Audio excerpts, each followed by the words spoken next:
welcome to Magnet Brains. This is Shweta Thakur, your social science educator.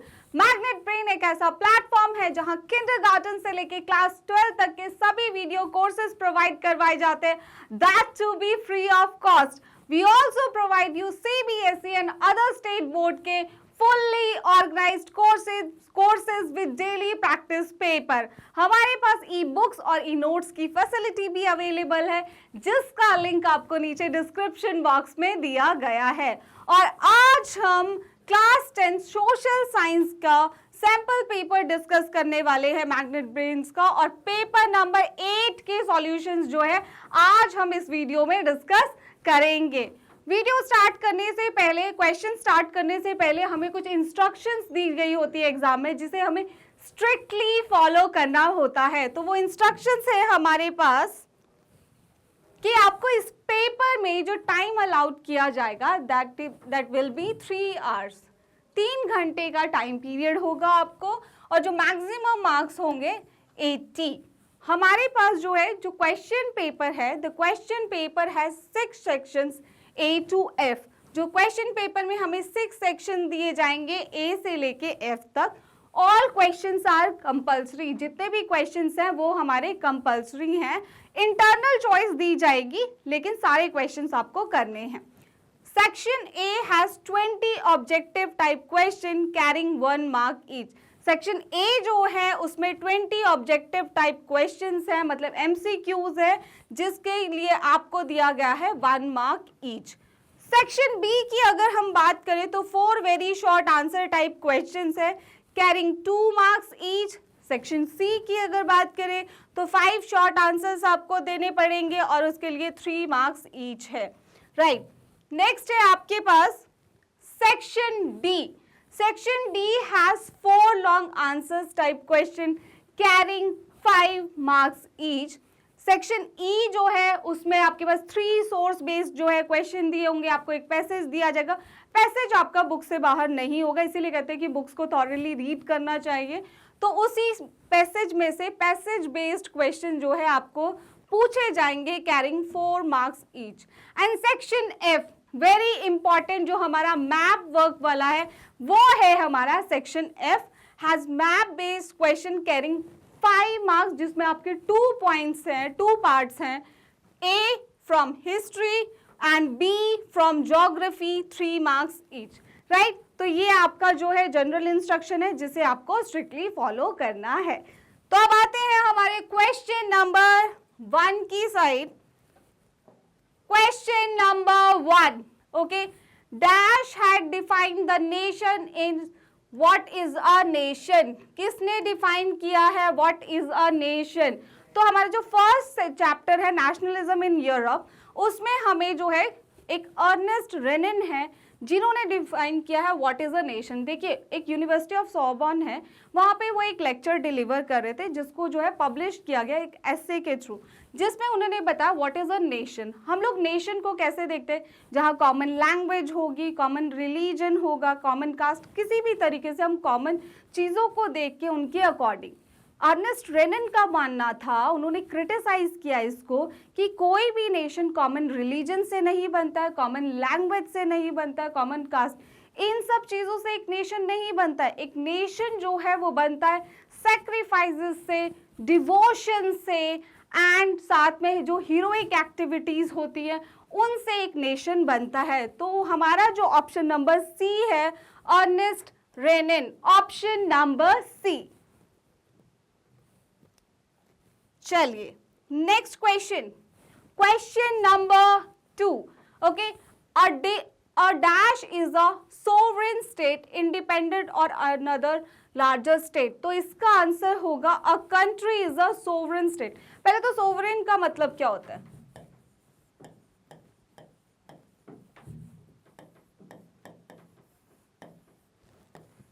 sovereign का मतलब ये होता है कि कोई भी जो कंट्री है, सिंपल टर्म में अगर हम देखें, वो इंडिपेंडेंट है,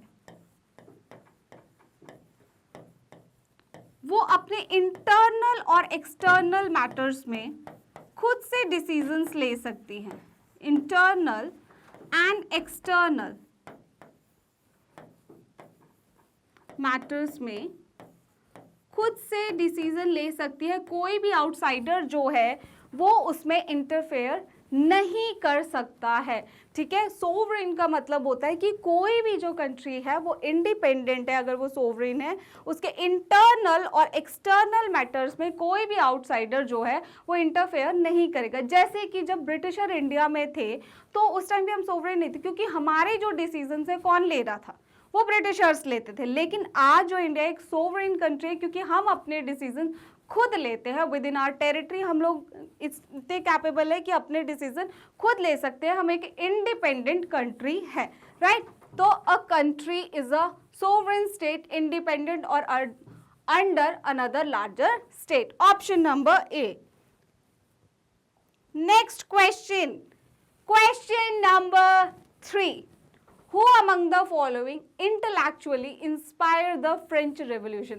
वो कौन थे जिन्होंने इंटेलेक्चुअली हमारी जो फ्रेंच रेवोल्यूशन है उसको इंस्पायर किया? तो क्या वो लॉक थे, बिस्मार्क थे, नेपोलियन बोनापार्ट थे या हेनरी VIII थे? तो इसका आंसर है option number C, Napoleon Bonaparte. Okay, next question है, वैसे नेपोलियन बोनापार्ट को जो है आपको याद होगा कि हमारा जो बैटल ऑफ वाटरलू हुआ था उसमें प्रैब कंट्री पर्शिया, रशिया, ऑस्ट्रिया जो है हमारी, पर्शिया हो गया, रशिया हो गया, ऑस्ट्रिया हो गया, ब्रिटेन, उन्होंने इसको हराया था नेपोलियन बोनापार्ट को वाटरलू के बैटल में। नेक्स्ट क्वेश्चन, क्वेश्चन नंबर 4 जो है हमारा, the dash was attacked by writers on 14 जुलाई 1789। तो जो हमारे राइटर्स थे, जो हमें रॉयट्स हुए थे, दंगे हुए थे, उसमें किसने अटैक किया 14 जुलाई 1789 पे? कहाँ पे अटैक किया गया?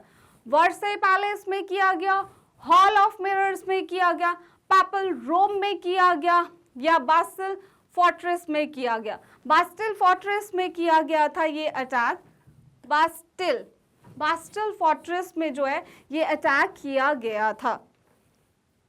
ओके, नेक्स्ट है question number 5, in 18th century Hungary 1/2 of the population spoke.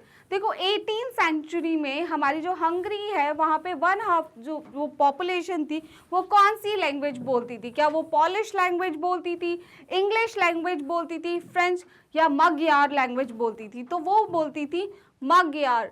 Option number D.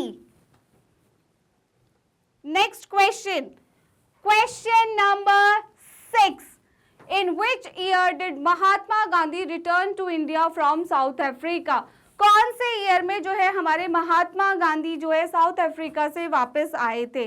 जो महात्मा गांधी है वो साउथ अफ्रीका से 9 जनवरी 1915, 9 जनवरी, एग्जैक्ट डेट 9 जनवरी, ठीक है, 1915 को इंडिया वापस आए थे साउथ अफ्रीका से। अगर हम देखें तो इस डे को 9 जनवरी को इंडिया में सेलिब्रेट किया जाता है प्रवासी भारतीय दिवस, जिसको हम नॉन रेजिडेंट इंडियन डे भी बोलते हैं। ओके, तो 9 जनवरी को ऑल अक्रॉस द इंडिया हम सेलिब्रेट करते हैं non resident India, non resident Indian day जो है, जिसे हम बोलते हैं प्रवासी भारतीय दिवस। क्योंकि किस लिए इसको सेलिब्रेट करते हैं? क्योंकि इस दिन जो हमारे महात्मा गांधी है 9 जनवरी 1915 को इंडिया जो है वापस आए थे। इंडिया वापस आने के बाद 1 साल उन्होंने कुछ नहीं किया था। उनके जो पॉलिटिकल गुरु थे गोपाल कृष्ण गोखले, उनके कहने पर, याद रखना है उनका नाम भी, कि जो उनके जो पॉलिटिकल गुरु थे गोपाल कृष्ण गोखले जी, उनके कहने पर उन्होंने पूरे इंडिया का एक भ्रमण किया कि इंडिया की सिचुएशन जो है वो कैसी चल रही है। और उसके बाद उन्होंने अपना जो फर्स्ट सत्याग्रह है चंपारण आंदोलन, जिसको हम बोलते हैं बिहार में, 1970 में फर्स्ट आंदोलन जो है उन्होंने चंपारण बिहार में किया था, राइट। तो कब वापस आए थे? 1915 में महात्मा गांधी वापस आए थे। Next question, question number 7, what did the idea of satyagraha emphasize, देखिए हमारा जो आइडिया ऑफ सत्याग्रह है वो किस चीज़ पे जोर देता है।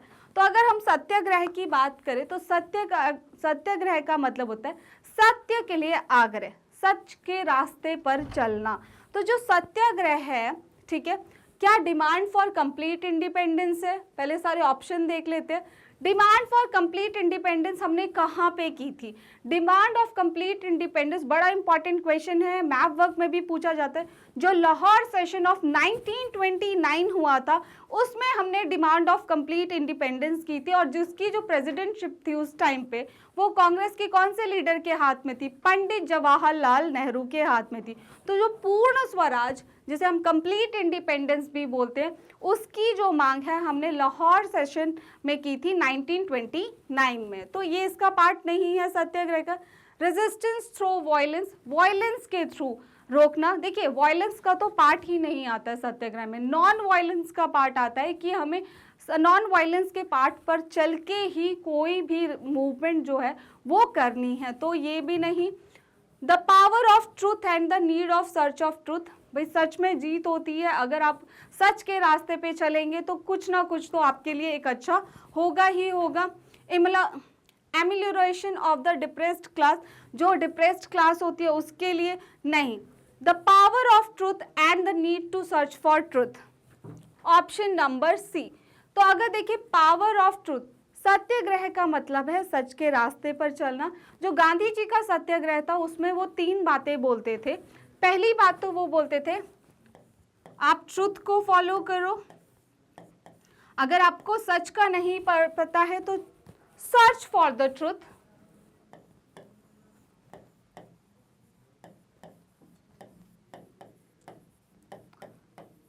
और साथ में एक और चीज इसमें वो बोलते थे, अगर आपको इन चीजों को अटेन करना है, सच्चाई को, तो आपको जो रास्ता जो फॉलो करना है वो नॉन वायलेंस का करना है।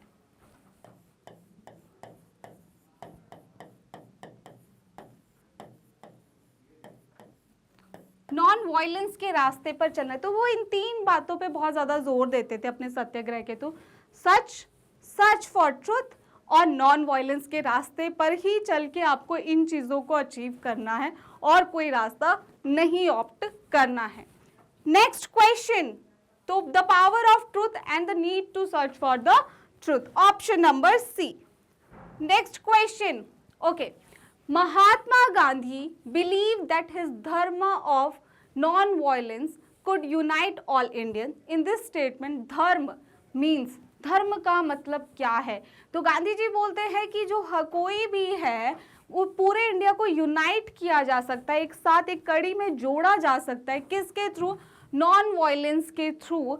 तो उसमें जो है ये नॉन वायलेंस का जो ये धर्म की बात कर रहे हैं, ये क्या है? ये धर्म ऑफ नॉन वायलेंस क्या है? अहिंसा का क्या है ये? क्या ये पाथ है? क्या अहिंसा का रास्ता है?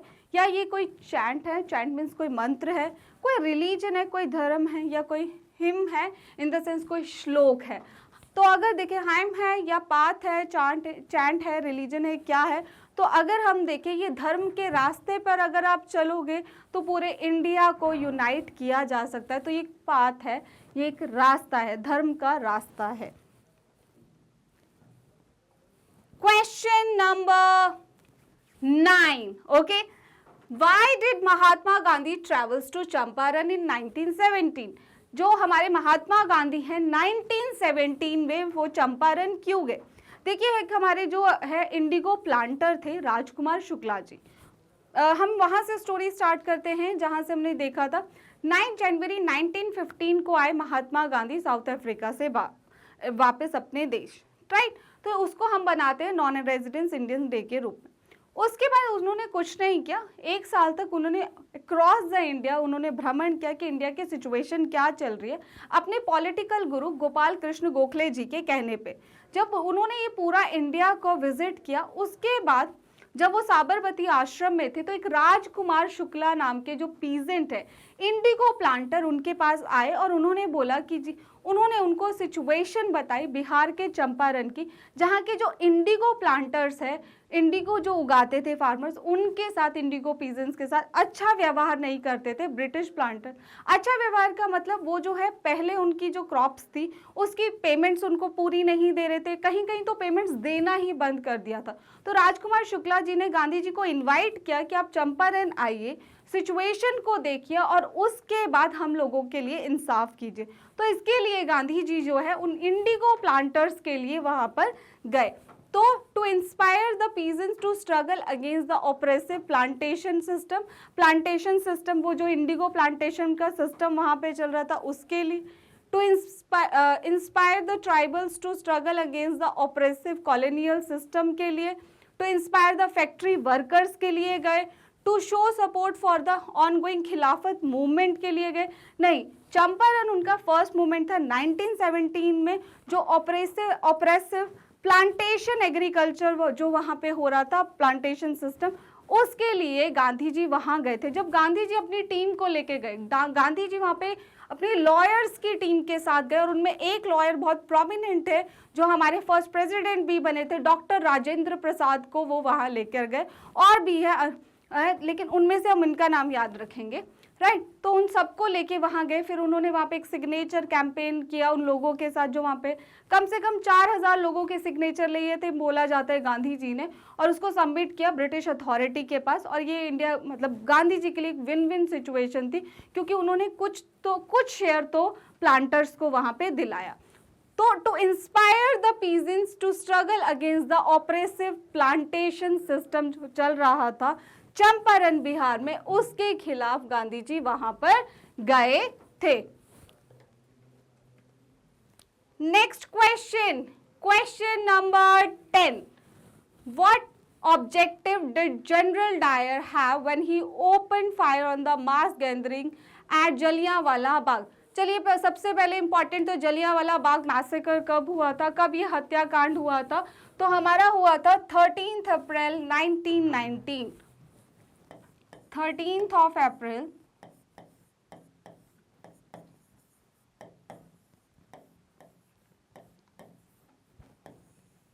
1919। तो उस टाइम पे मार्शल लॉ इम्पोज था, तो वो उसको स्ट्रिक्टली फॉलो करवाना चाहते थे, क्योंकि मार्शल लॉ के अकॉर्डिंग लोग जो है बाहर गैदरिंग नहीं कर सकते थे। पर पीपल वर सो इनोसेंट कि वो बैसाखी के फेयर के लिए वहाँ इकट्ठे हुए। कुछ कांग्रेस की एक्टिविटी भी थी, जो 2 लीडर्स थे उनके लिए भी इकट्ठा हुए थे। तो एक लोगों में फियर भी रहे, और मार्शल लॉ को स्ट्रिक्टली इम्पोज करने के लिए जो जनरल डायर है वह उसने उस बैसाखी के पीसफुल फेयर में जो है गोलियां चलाई थी पीसफुल लोगों पे। तो impose martial law to produce a moral effect, to stop the non-cooperation movement, to stop the annual Baisakhi fair। तो वो impose कर रहे थे उस मार्शल लॉ को। Option number A. Next question है हमारा question number 11। In which trade did Dwarkanath Tagore gain his wealth? In which trade did Dwarkanath Tagore gain his wealth? Option number A, indigo and spices, silk and muslin, iron and steel, या opium and tea। Opium होता है अफीम। तो हमारे जो द्वारकानाथ टैगोर थे, इन्होंने बहुत ज़्यादा ट्रेड किया चाइना के साथ ओपियम एंड टी में। So option number D. और ओपियम जो होता है ये अफीम बोलते हैं हम हिंदी में इसको, जो कि हमारे जो बहुत ज़्यादा मेडिकल में यूज़ की जाते हैं। Okay, next question. The flying shuttle was invented bye, तो ये डायरेक्ट क्वेश्चन है। तो फ्लाइंग शटल जो है जॉन के ने जो है इन्वेंट की थी। The flying shuttle was invented by John Kay. Option number C. Next question, question number 13। which of these become important sectors in 1840s during the second phase of industrialization? जब second phase of industrialisation चल रहा था तो उसमें जो सबसे important है वो कौन सा सेक्टर था? क्लॉथ एंड मेटल था। कॉटन, स्टार्टिंग में कॉटन जो है वो बहुत फ्लरिश किया, पर जब रेलवेज आई 1840 से 1860s में, जब रेलवेज जो आई उस टाइम पे हमारा आयरन एंड स्टील जो है वो बहुत ज़्यादा पॉपुलर हुआ था। अर्लियर जो है कॉटन जो है वो बहुत ज़्यादा डिमांड में था, लेकिन 1840s के टाइम पे जो सेकेंड फेज ऑफ इंडस्ट्रियलाइजेशन था उस टाइम पे हमारा आयरन एंड स्टील ने पूरी मार्केट कैप्चर कर ली थी। हैंडलूम एंड हैंडीक्राफ्ट, तो ऑप्शन नंबर सी रहेगा हमारा iron and steel. Question number 14, why according to Henry Putlow did the Indian cotton trade have to continue and would never stop? तो उनके according जो है कि जो इंडिया का ट्रेड है वो कभी भी स्टॉप नहीं होना चाहिए। क्यों? तो हेनरी जी ने ये इसलिए बोला था क्योंकि जो इंडिया का जो ट्रेड है, जो कॉटन है, उसको चाहे कितनी भी मशीनरीज आ जाए और कंट्रीज कितने भी एफर्ट्स डाल रहे, जो इंडिया का कॉटन था वो फाइनेस्ट कॉटन था।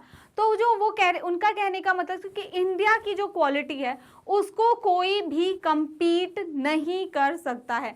Because it was cheap? No. Because it was coarse and rough, थोड़ा हार्श था वो? Because it was delicate and expensive था? No. Because it was of the finest quality, वो बिल्कुल फाइनेस्ट क्वालिटी का जो कॉटन है इंडिया प्रोड्यूस करता था। Option number D. Next question, next question है हमारे पास question number 15। By the 1870s 50% of the Indian market comprised of goods from which city? तो 1870 तक इंडिया में कौन सी कंट्री थी, कौन सी सिटी थी, वहां से जो है गुड्स, पूरा इंडियन मार्केट जो है फ्लडेड हो गई थी उन गुड्स से। कहां से गुड्स आते थे? मैनचेस्टर, लंदन से आते थे, मसूलीपट्टनम से आते थे, न्यूयॉर्क से आते थे, या मैनचेस्टर से आते थे? तो ऑप्शन नंबर डी, पूरी इंडियन मार्केट जो है मैनचेस्टर से आई गुड्स एंड सर्विसेज से जो है वो भर गई थी। लेकिन 1940 हमें बहुत ज़्यादा मुश्किल हुई थी क्योंकि हमारा जो हैंडीक्राफ्ट, हैंडलूम बिल्कुल ख़त्म हो गया था उस टाइम पे, ना के बराबर हमारे वीवर्स को पैसे मिलते थे कुछ भी है, क्योंकि उन मशीन के प्रोडक्ट से compete करना हमारे लोगों के लिए बहुत ज़्यादा मुश्किल हो गया था। इसके चलते जो है 18 हमारा जो ट्रेड है वो गुड एंड सर्विसेज जो थोड़े बहुत अच्छे हुए वो 1914 से 1980s के टाइम में हुए, जब वर्ल्ड वॉर 1 चल रहा था, क्योंकि जो ब्रिटिश मैन्युफैक्चरिंग यूनिट्स थी वो बिजी हो गई वॉर रिलेटेड इक्विपमेंट्स बनाने में, और उस टाइम पे जो हमारे इंडियन इंडस्ट्रियलिस्ट थे उन्होंने मार्केट को कैप्चर किया और ह्यूज प्रॉफिट गेन किया। लेकिन उससे पहले मैनचेस्टर से जो प्रोडक्ट्स आते थे उन्होंने इंडियन मार्केट को कैप्चर कर लिया था। Option number D. Next question, question number 16. Why was James Hickey persecuted by the Governor General Warren Hastings? Warren Hastings ने उन्हें क्यों परसिक्यूट किया? देखिए उनको क्यों तंग किया, क्यों उनके साथ ये जो जुर्म है क्यों उठाए गए? जो वॉन हेस्टिंग थे, सॉरी जेम्स अगस्टस हिकी थे, उन्होंने 1780s में पहला जो न्यूज़पेपर था इंडिया का, पहली मैगजीन जिसको बंगाल गैजेट बोलते हैं, वो पब्लिश किया था। उनका जो ये मैगजीन है, ये जो पेपर था, वो जो इस तरीके का था, बिल्कुल ब्रिटिश अथॉरिटी के बारे में वो पूरे तरीके से लिखते थे। उन्होंने बोला भी था, एक स्टेटमेंट भी दी थी कि मेरा जो न्यूज़पेपर है वो ओपन फॉर ऑल है, आए और अपने जो विचार है उसको प्रकट कर सकते हैं। तो जो बंगाल गैजेट था उसमें जो है पब्लिक जो हमारे ऑफिशियल थे, ब्रिटिश ऑफिशियल्स के खिलाफ भी वो भर भर के बोली उसमें लिखते थे। ठीक है, तो फॉर सपोर्टिंग इंडियंस नहीं, इस रीजन से नहीं था, for hate speeches against India जो वो देते थे उसके लिए, फॉर इल रिप्यूटेड स्किल के लिए, for defaming the company through his writing. Yes, option number D, वो अपनी राइटिंग्स के थ्रू जो ब्रिटिश ईस्ट इंडिया कंपनी थी उसको डिफेम कर रहे थे, उसके बारे में काफी कुछ वो अपनी जो है मैगजीन में लिखते थे। Option number D. Okay, What was Bibliotheque Bleue क्या था? अगर हम बिब्लिक्यू के बारे में देखें तो हमारा जो है एक ब्लू कलर की चीप बुक्स होती थी और ब्लू कलर के कवर में ही उसको रैप किया जाता था, वो होते थे हमारे बिब्लिक्यू ब्लू। अब ब्लू कलर्ड राइटिंग बुक थी, a blue coloured cheap book made up of poor quality of paper से बनी होती थी। यस, ये ब्लू कलर की बुक्स होती थी, इनके जो पेपर क्वालिटी होती थी वो इतनी अच्छी नहीं होती थी और इनका जो कवर होता था वो भी ब्लू कलर का ही होता था। A blue coloured manuscript with glossy paper, glossy papers नहीं थे भाई, बहुत रफ पेपर थे, right. A blue coloured writing desk, no.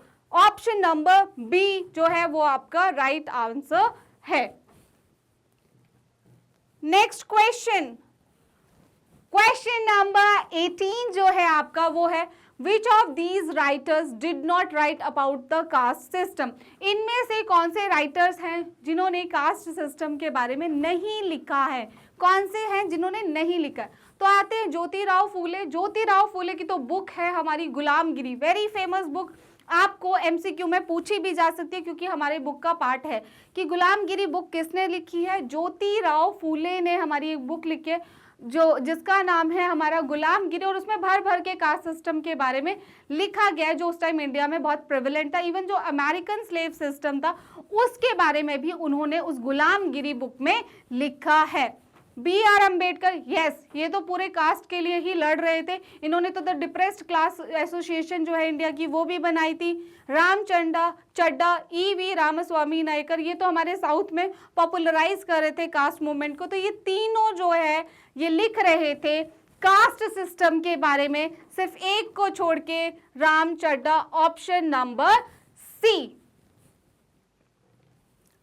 Next question, question number कि which of the statement is not true, इनमें से कौन सी स्टेटमेंट जो है वो ट्रू नहीं है?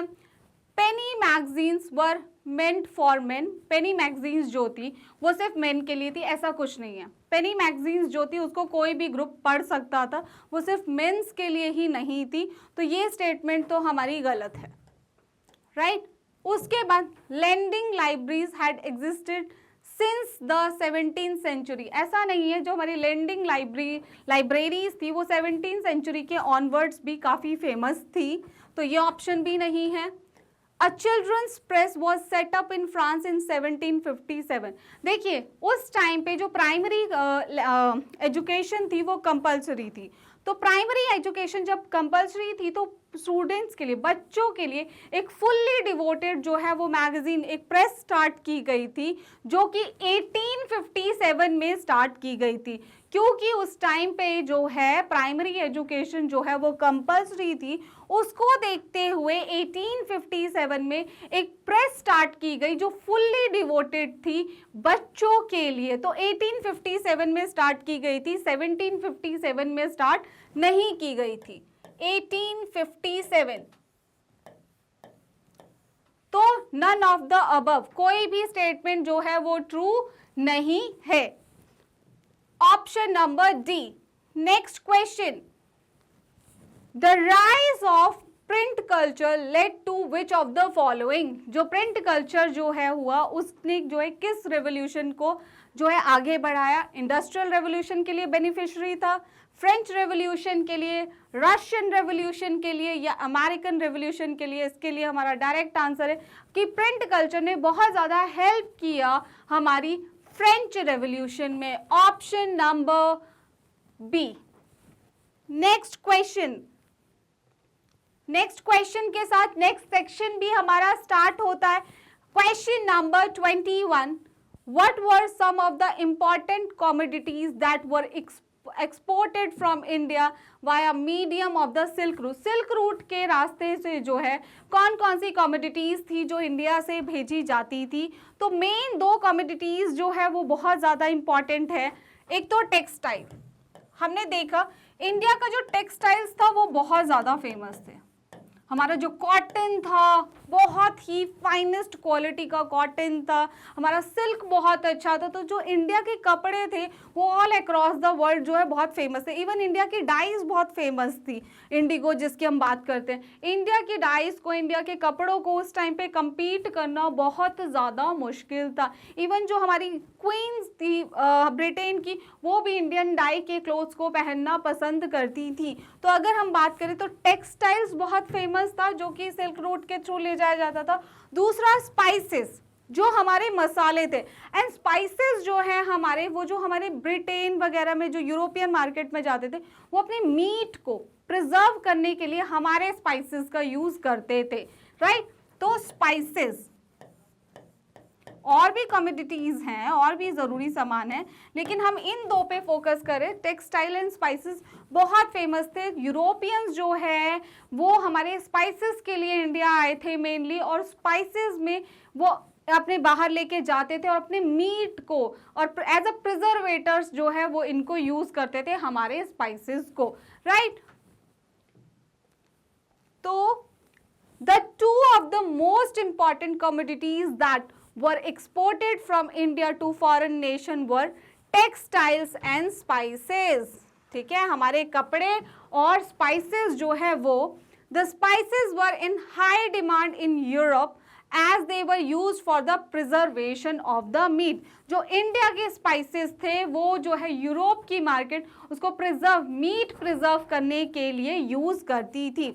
The Indian textiles were very fine due to which it has a very high demand। मैंने बताया कि आपको कि हमारा जो टेक्सटाइल था वो इतनी फाइन क्वालिटी का था, इतनी फाइनेस्ट क्वालिटी के होते कि वर्ल्ड में उसको कोई भी compete नहीं कर पाता था। तो इन दो चीज़ों की वजह से, मतलब ये जो कमोडिटीज़ है वो सिल्क रूट से ट्रेड की जाती थी, textiles and spices. Next question, चलिए क्वेश्चन नंबर 22 है हमारे पास। Who were the two main people who led the foundation of Swaraj party? तो हमारी जो स्वराज पार्टी है वो 1923 में स्टार्ट की गई थी। स्वराज पार्टी जो है वो 1923 में स्टार्ट की गई थी, और इसको स्टार्ट किया गया था, एक तो CR दास थे जो इसके प्रेसिडेंट थे, और इसके जो सेक्रेटरी थे वो थे मोतीलाल नेहरू।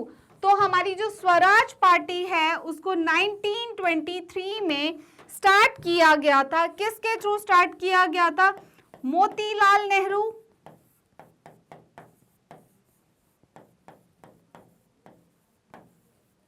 और दूसरे हैं हमारे CR Das.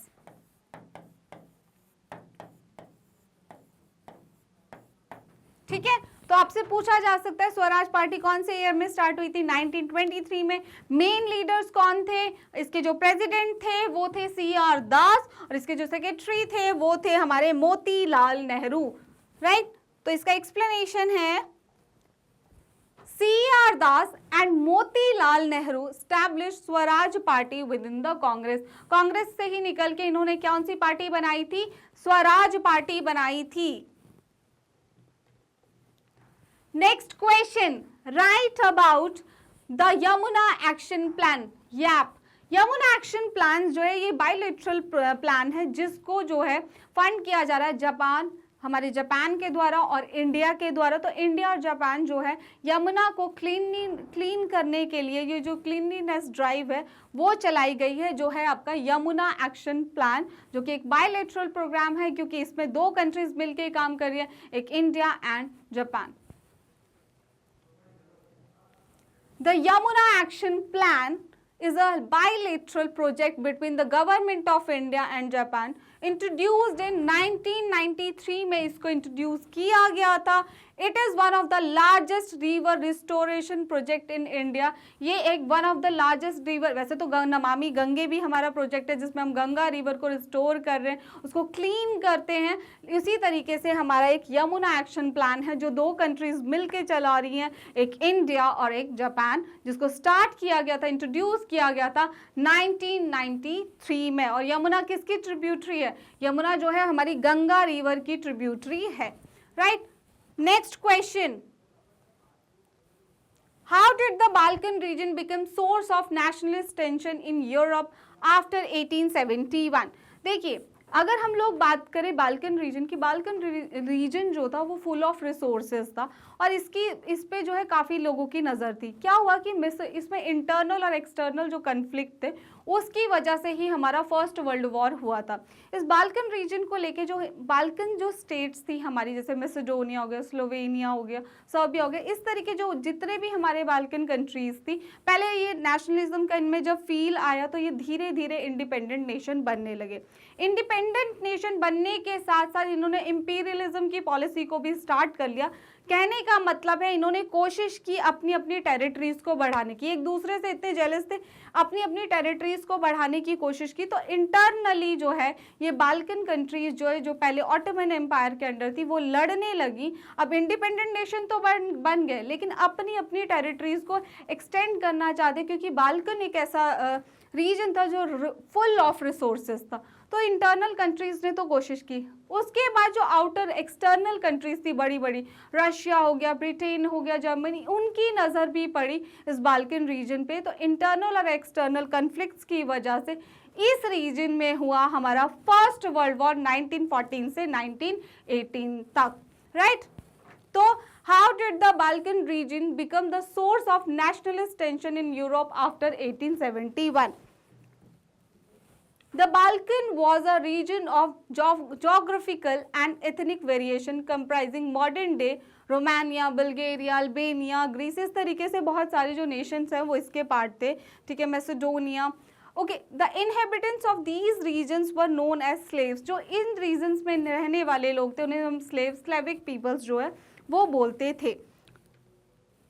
A large part of the Balkan region was control of the Ottoman Empire के अंदर था, right? तो Ottoman Empire as the different Slavic nationalities struggle to define their identity, अब वो अलग अलग हो गए, मैसेडोनिया अलग हो गया, ग्रीस अलग गया, ऐसे करके जब वो अलग अलग हो चुके, लेकिन अब वो अपनी अपनी टेरिटरीज को एक्सटेंड करना चाहते हैं।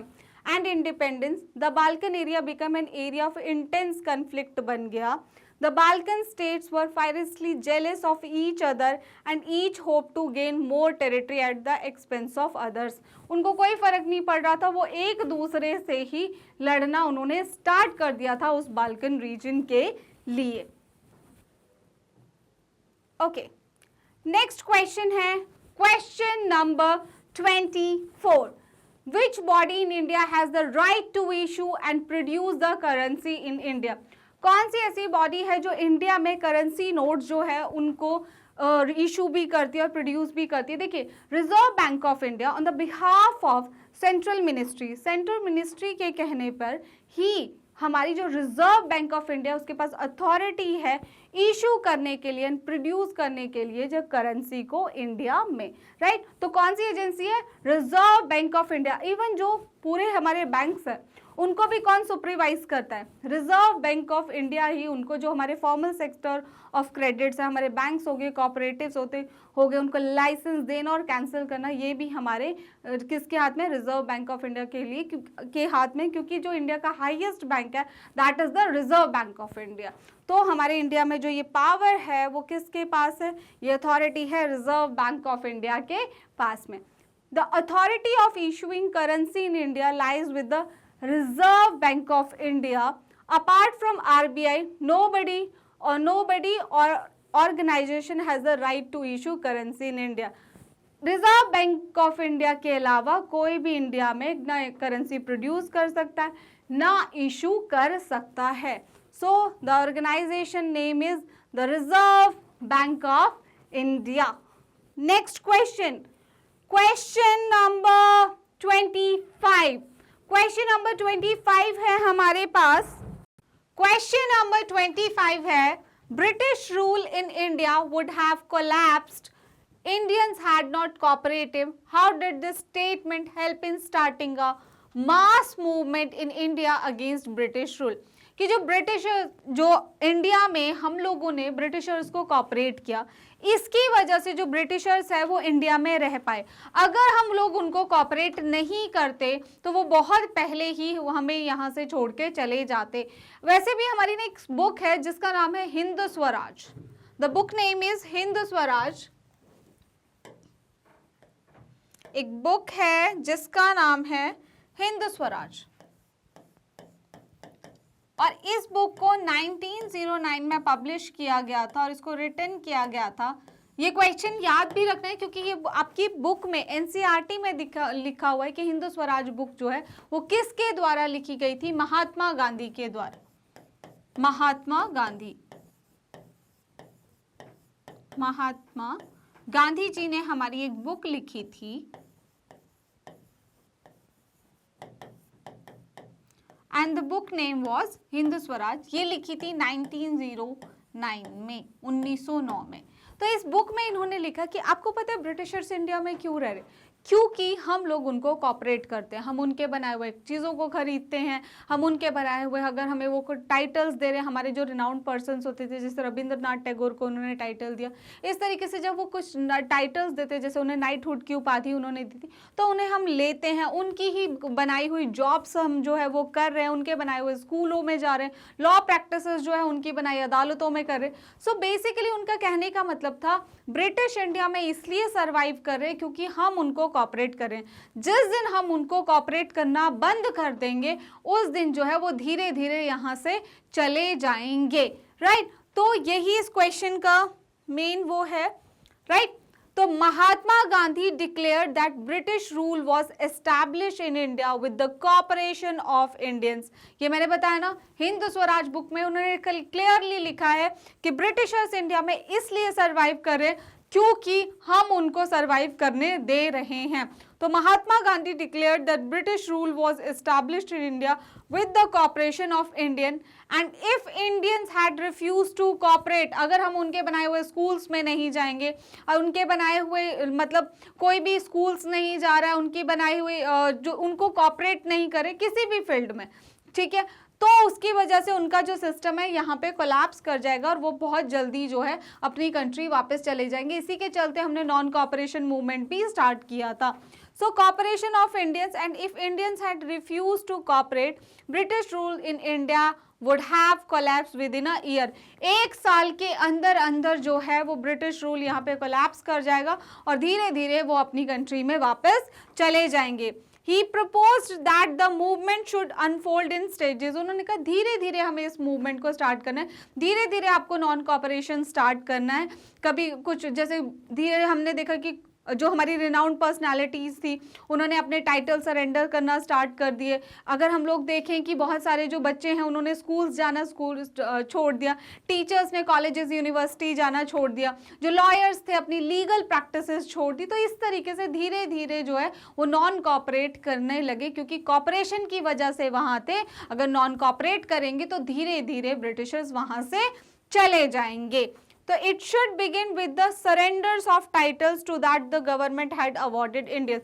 तो स्टार्ट जो हुआ तो लोगों ने अपने जो रिनाउंड पर्सनालिटीज थे जिनको टाइटल्स दिए गए थे उनके वर्क के लिए, उन्होंने धीरे धीरे अपने टाइटल्स को सरेंडर करना स्टार्ट किया। इस तरीके से हमारी नॉन कॉपरेशन मूवमेंट भी स्टार्ट हुई, राइट। नेक्स्ट क्वेश्चन है question number 25। Indian trade had played a crucial role in the late 19th century world economy, analyse the statement. देखिए जो इंडिया जो है, इंडियन की अगर बात करें, हमारे जो ट्रेड ने बहुत इंपॉर्टेंट रोल प्ले किया था 19th सेंचुरी में। हम लोग क्या करते थे कि जैसे हमारा जो ब्रिटेन था जब वो डिफिशिट था तो उसमें भी हमने रिसोर्सेज पहुंचाए। हम लोग एक बहुत बड़ी मार्केट भी थे उनके लिए, जब उनको ट्रेड करना होता था तो वहाँ से मैन्युफैक्चर गुड्स लाते थे, इंडिया में आके बनाते थे। रॉ मटेरियल्स इंडिया से लेके जाते थे और मैन्युफैक्चर प्रोडक्ट इंडिया की ही मार्केट में लाके बेचते थे। तो इस तरीके से एक साइकिल जो है वो चलता था। इंडिया एक बहुत बड़ा मार्केट था। हमने अभी प्रीवियस जो एक एमसीक्यू में भी देखा था कि मैनचेस्टर से जो है बहुत ज़्यादा जो है गुड्स वगैरह कहाँ आते थे, इंडियन मार्केट में फ्लडेड थे, इंडियन मार्केट में आते थे। Indian trade had played a crucial role in the late 19th century by helping Britain to balance its deficit. India played a crucial role in the late 19th century of the world economy. Britain trade surplus in India also helped in paying the so-called home charges तक पे करना पड़ता था, right?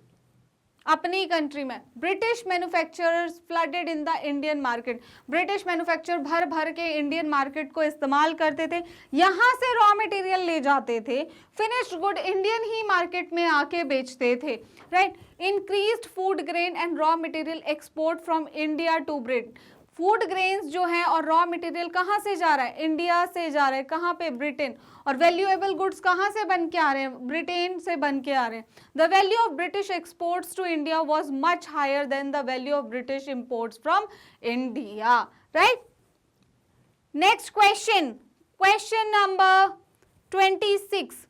How do we count various goods and services for calculating the gross domestic product of a country? Explain with an example. आपको पता है हमारा जो GDP है वो हमारी सेंट्रल मिनिस्ट्री निकालती है, जिसमें जो हमारे प्राइमरी, सेकेंडरी, टर्शरी जो अदर सेक्टर्स भी हैं उनका, इनमें जितनी भी वैल्यूएबल गुड्स और services with in a year जो है प्रोड्यूस की जाती है, उनका जो सम होता है that is your GDP, gross domestic product जो है वो है हमारा।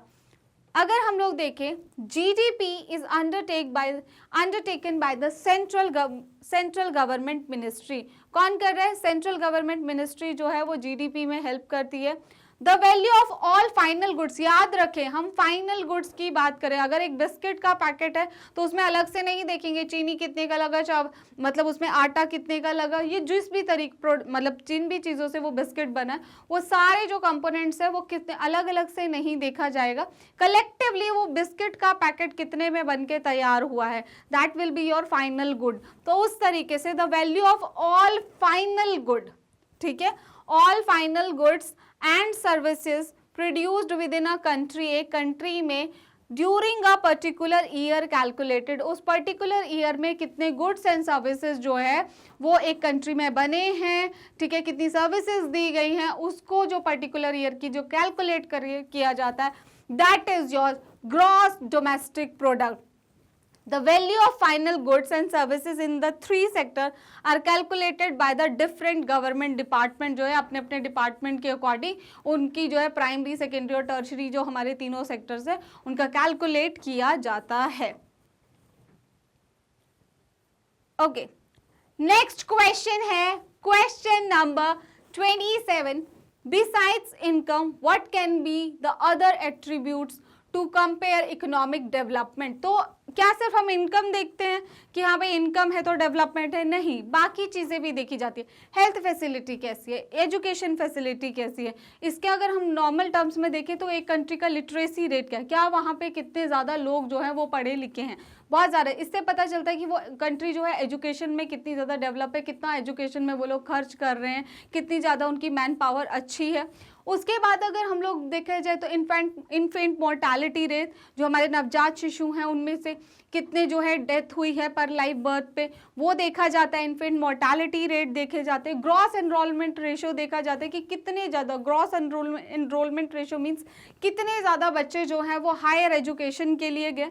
तो इस तरीके से सिर्फ और सिर्फ एक इनकम ही फैक्टर नहीं है किसी भी कंट्री की इकोनॉमिक डेवलपमेंट देखने के लिए, हमारे पास अदर फैक्टर्स भी हैं।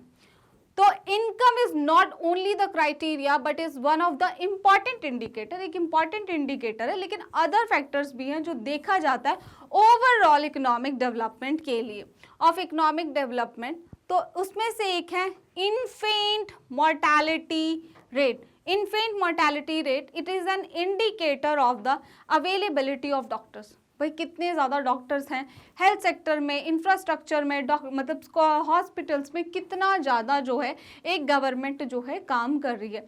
एक इंसान, मतलब अगर हम देखें ह्यूमन कैपिटल को अच्छा बनाने के लिए एजुकेशन और हेल्थ पे खर्चा करना बहुत ज़्यादा ज़रूरी होता है गवर्नमेंट के लिए। ह्यूमन कैपिटल को अच्छा बनाने के लिए, अगर एक कंट्री के ह्यूमन कैपिटल को और अच्छा बनाना है तो एजुकेशन पे और हेल्थ सेक्टर पे तो गवर्नमेंट को खर्चा करना ही पड़ता है। तो इन्फेंट मोर्टालिटी रेट से हमें पता चलता है कि कितनी अवेलेबिलिटी ऑफ डॉक्टर्स हैं, डॉक्टर्स अच्छे होंगे तो कम बच्चे मरेंगे, right. And medical facilities in the region as well as the awareness of the people living there in regard of diseases and their prevention। तो इससे पता चलता है कि गवर्नमेंट कितने अवेयरनेस कैंपेन चलाती है, लोग अवेयर हैं चीज़ों के बारे में या नहीं हैं, डिजीजेस जो फैल रही है उसके बारे में है या नहीं है। Low infant mortality rate indicates good medical facilities and all around development in the society. अगर लो इन्फेंट मोर्टालिटी रेट होगा तो इसका मतलब क्या है कि ओवरऑल वो कंट्री में लोग भी अवेयर हैं, गवर्नमेंट ने जो इंफ्रास्ट्रक्चर दिए, जो हॉस्पिटल्स है, डॉक्टर्स है, मेडिकल हेल्थ वर्कर्स हैं, नर्सेज हैं, सब जो है अच्छे नंबर्स में हैं और गवर्नमेंट पूरे तरीके से जो है एजुकेशन प्रोग्राम भी चलाती है, अवेयरनेस ड्राइव्स भी चलाती है, राइट। नेक्स्ट है a high rate will be economic loss of the region as much effort is wasted which could have been harnessed। Literacy rate की अगर हम लोग बात करें, क्योंकि हमने पीछे डिस्कस कर लिया इसको, this is an indicator of the number of schools and teachers. बहुत ज़्यादा ज़रूरी है कि number of schools and teachers जो है वो कितने हैं कंट्री में available in a region, and it also indicates whether the facility are being used or not due to the social pressure. Low literacy rate exhibits backwardness and slow economic development. देखो, लोगों का पढ़े लिखा होना तो बहुत ज़्यादा ज़रूरी है। अगर कोई कंट्री को अपना एक अच्छा ह्यूमन रिसोर्स बनाना है, एक ह्यूमन कैपिटल बनानी है, तो मैं बार बार बोल रही हूँ कि वो दो चीज़ों पे तो हमेशा उसको खर्चा करना पड़ता है बहुत अच्छे से, एक हेल्थ सेक्टर और एजुकेशन सेक्टर। अगर एक कंट्री की जो लोग हैं वो एजुकेटेड होंगे, साथ में हेल्दी भी होंगे, तो वो एक अच्छा ह्यूमन रिसोर्स है किसी भी कंट्री के लिए, right. Life expectancy, this is also an indicator. Available health facility, कितने ज़्यादा कोई कंट्री में जो मैक्स कितने ज़्यादा लोग जीते हैं वो उसकी लाइफ एक्सपेक्टेंसी होती है। तो अगर जैसे लाइफ एक्सपेक्टेंसी अच्छे, मान लीजिए किसी कंट्री की 90 है, ज़्यादा से ज़्यादा वहाँ के लोग जो है 90 तक तो क्रॉस आते हैं, इट मीन कि वहाँ की हेल्थ फैसिलिटी अच्छी है, हर चीज़ अच्छी है, वहाँ पे स्टैंडर्ड ऑफ लिविंग जो है वो बहुत ज़्यादा अच्छा है। लेकिन अगर किसी के में जो है लाइफ एक्सपेक्टेंसी लास्ट जो है 50 है, तो उसमें कुछ भी अच्छा नहीं है, क्योंकि 50 साल की उम्र तक वो जो है ज़्यादातर लोग जो है वहाँ के वो उनकी डेथ हो जाती है। So low life expectancy will be a hindrance to economic development. Okay, next question, enumerate any 3 feature of regur soil. Regur soil कौन सी होती है? जो हमारी ब्लैक सॉइल होती है उसे हम रेगर सॉइल बोलते हैं। ये जो होती है हम इसे कॉटन सॉइल भी बोलते हैं। क्यों? क्योंकि जो है कॉटन जो है हम इसमें ग्रो करते हैं, राइट। तो हम बात करें रेगर सॉइल की,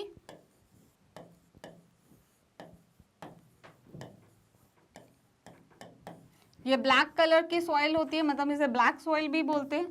घुमा घुमा के क्वेश्चन पूछते हैं, रेगर को ब्लैक कर देते हैं, ब्लैक को रेगर कर देते हैं।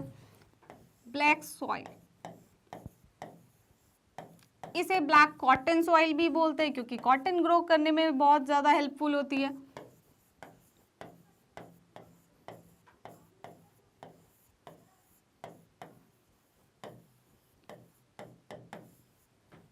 ब्लैक कॉटन सॉइल भी बोलते हैं, रेगर सॉइल भी बोलते हैं, ठीक है। तो इस तरीके से हम इसे डिफरेंट ये फाइन क्लेई मटेरियल से जो है ये बनी होती है, फाइन क्लेई मटेरियल से ब्लैक कॉटन सॉइल हम इसको बोल रहे हैं। और ये जो है हमारे जो दक्कन का जो एरिया, दक्कन का जो पठार है, उन एरियाज में जैसे महाराष्ट्र वगैरह जो है वहाँ पे ये पाई जाती है। Regur soil is also known as black soil. कभी कभी ब्लैक सॉइल को इस तरीके से घुमा के पूछ लेते, तो किसी भी तरीके से आपसे क्वेश्चन पूछा जा सकता है। It is ideal for growing cotton, so it is known as the black cotton soil भी बोलते हैं। भाई बहुत अच्छी है ये कॉटन ग्रो करने के लिए, इसीलिए हम इसको ब्लैक कॉटन सॉइल भी बोलते हैं। It is made of extremely fine clayey material से ये बनी होती है, राइट। तो ये है आपके 3 फीचर रेगर सॉइल के। आप और भी चीजें इसमें ऐड कर सकते हो, कौन कौन से मिनरल्स इसमें होते हैं। Next question, question number 29। In modern democracies, power is often shared among different organs of the government. Explain. देखिए, मॉडर्न डेमोक्रेसी में हम कई तरीके से जो है डिवाइड करते हैं पावर को। यहाँ हम ऑर्गन्स की बात कर रहे हैं, तो हमारे पास 3 मेन ऑर्गन है गवर्नमेंट के। कौन कौन से ऑर्गन हैं?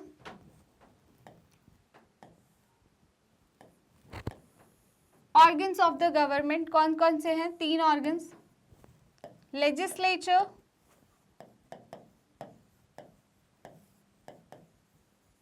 Executive and judiciary.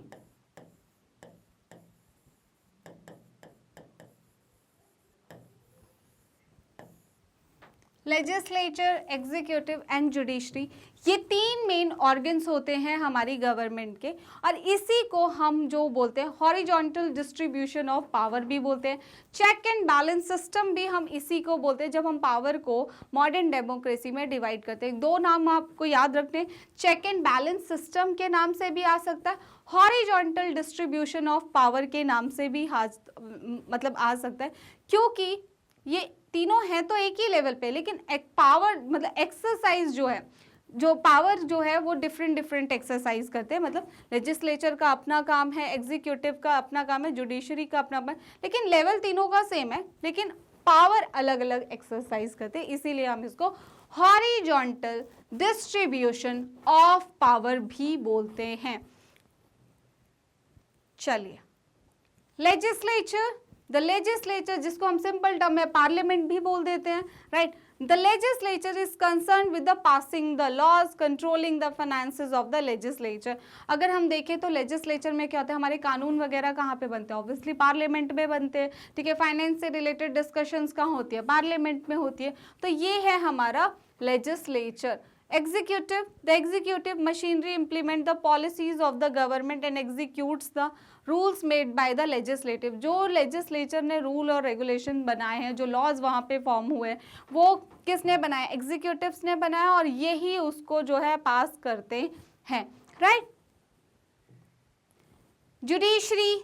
जुडिशरी तो the judiciary is concerned with the interpretation of the laws and has the power to punish those who commit crimes और ब्रेक द लॉज। देखिए, जिसने भी जो नियम और कानून बनाए गए हैं, ठीक है, जो भी हमारे नियम कानून मतलब लेजिस्लेचर में बनाए गए, ठीक है, जो हमें राइट्स दिए गए, अगर उनका कोई हनन करता है, हमसे कोई छीनता है, तो उसको सजा कौन देगा, जुडिशरी देगी, राइट। हम किसका दरवाजा खटखटा सकते हैं, हम न्यायालय का, कोर्ट का दरवाजा खटखटा सकते हैं, जो कि आता है जुडिशरी के अंडर, ठीक है। तो कोई भी अगर कोई क्राइम कमिट करता है या कोई भी लॉज जो है उनको ब्रेक करता है, तो उसको पनिश करने का जो पावर है वो किसके पास है, जुडिशरी के पास है, ठीक है। The judiciary can also check the functioning of the executive की फंक्शनिंग को भी चेक कर सकता है judiciary. Next question, question number 30. Getting a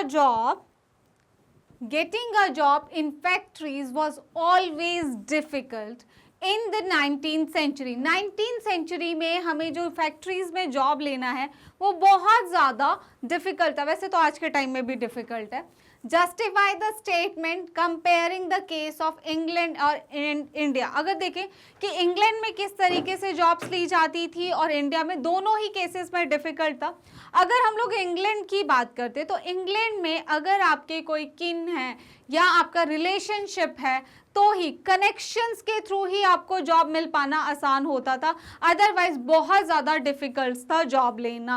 मतलब इंग्लैंड में भी ऐसी सिचुएशन थी कि लोगों के लिए जॉब लेना बिल्कुल भी आसान नहीं था।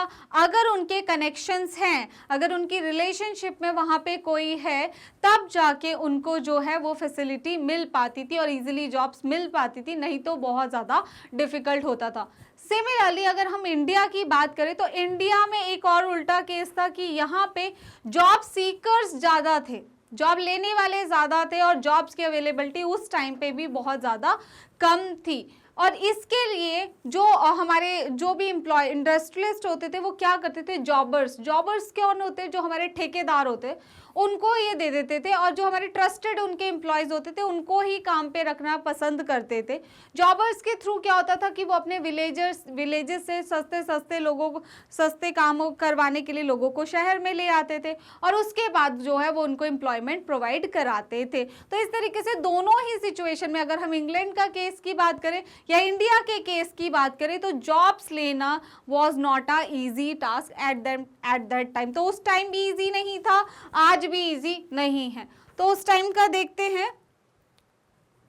Getting a job in factory was always difficult in 19th century. तो इंग्लैंड का केस अगर हम लोग देखें, the actual possibility of getting a job dependent on the existing network of friendship and kin relationship. अगर आपका कोई दोस्त है या कोई रिश्तेदार है तब जाके आप जॉब्स ले सकते हैं। Means if you have connection तब जाके जॉब मिलेगी, नहीं तो जॉब नहीं मिलेगी।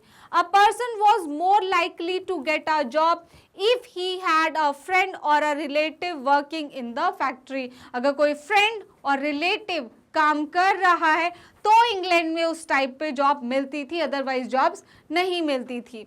Many who did not have connections had to wait for weeks, spending nights under the bridges or in the night shelter। Very अगर हम लोग देखें कितनी बुरी सिचुएशंस थी लोगों की, अगर वो लोग जॉब की सर्च में आते हैं, अगर कनेक्शन है, रिलेशन कोई रिलेटिव लगे हुए हैं या फ्रेंड्स है तो इजीली जॉब मिल जाएगी, कोई टेंशन की बात है। अगर इन केस इनमें से कोई भी नहीं है तो उनको वेट करना पड़ता था, काफ़ी वीक्स भी लग जाते थे, मंथ भी लग जाते थे। उनको अपनी नाइट्स जो है वो ब्रिज के अंडर जो है वो बितानी पड़ती थी, या जो शेल्टर होम्स होते थे वहाँ जाके वो काफ़ी लॉन्ग डेज तक जो है वेट करते थे अपनी जॉब्स के लिए। ओके, इंडिया की अगर हम लोग बात करें तो इंडिया में जो है जॉब सीकर्स जो थे वो ज़्यादा थे, अवेलेबिलिटी ऑफ जॉब्स कम थी। तो क्या करते थे इंडस्ट्रियलिस्ट, जो उनके ओल्ड एम्प्लॉयज़ होते थे उन पे बहुत ट्रस्ट करते थे और उन्हीं को न्यू रिक्रूटमेंट्स लाने के लिए कहते थे।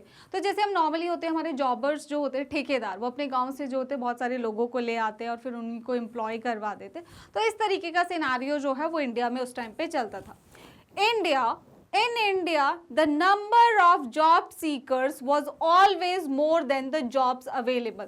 तो इंडिया में जो जॉब सीकर्स होते थे हमेशा वो ज़्यादा होते थे, जॉब्स की अवेलेबिलिटी इतनी नहीं थी।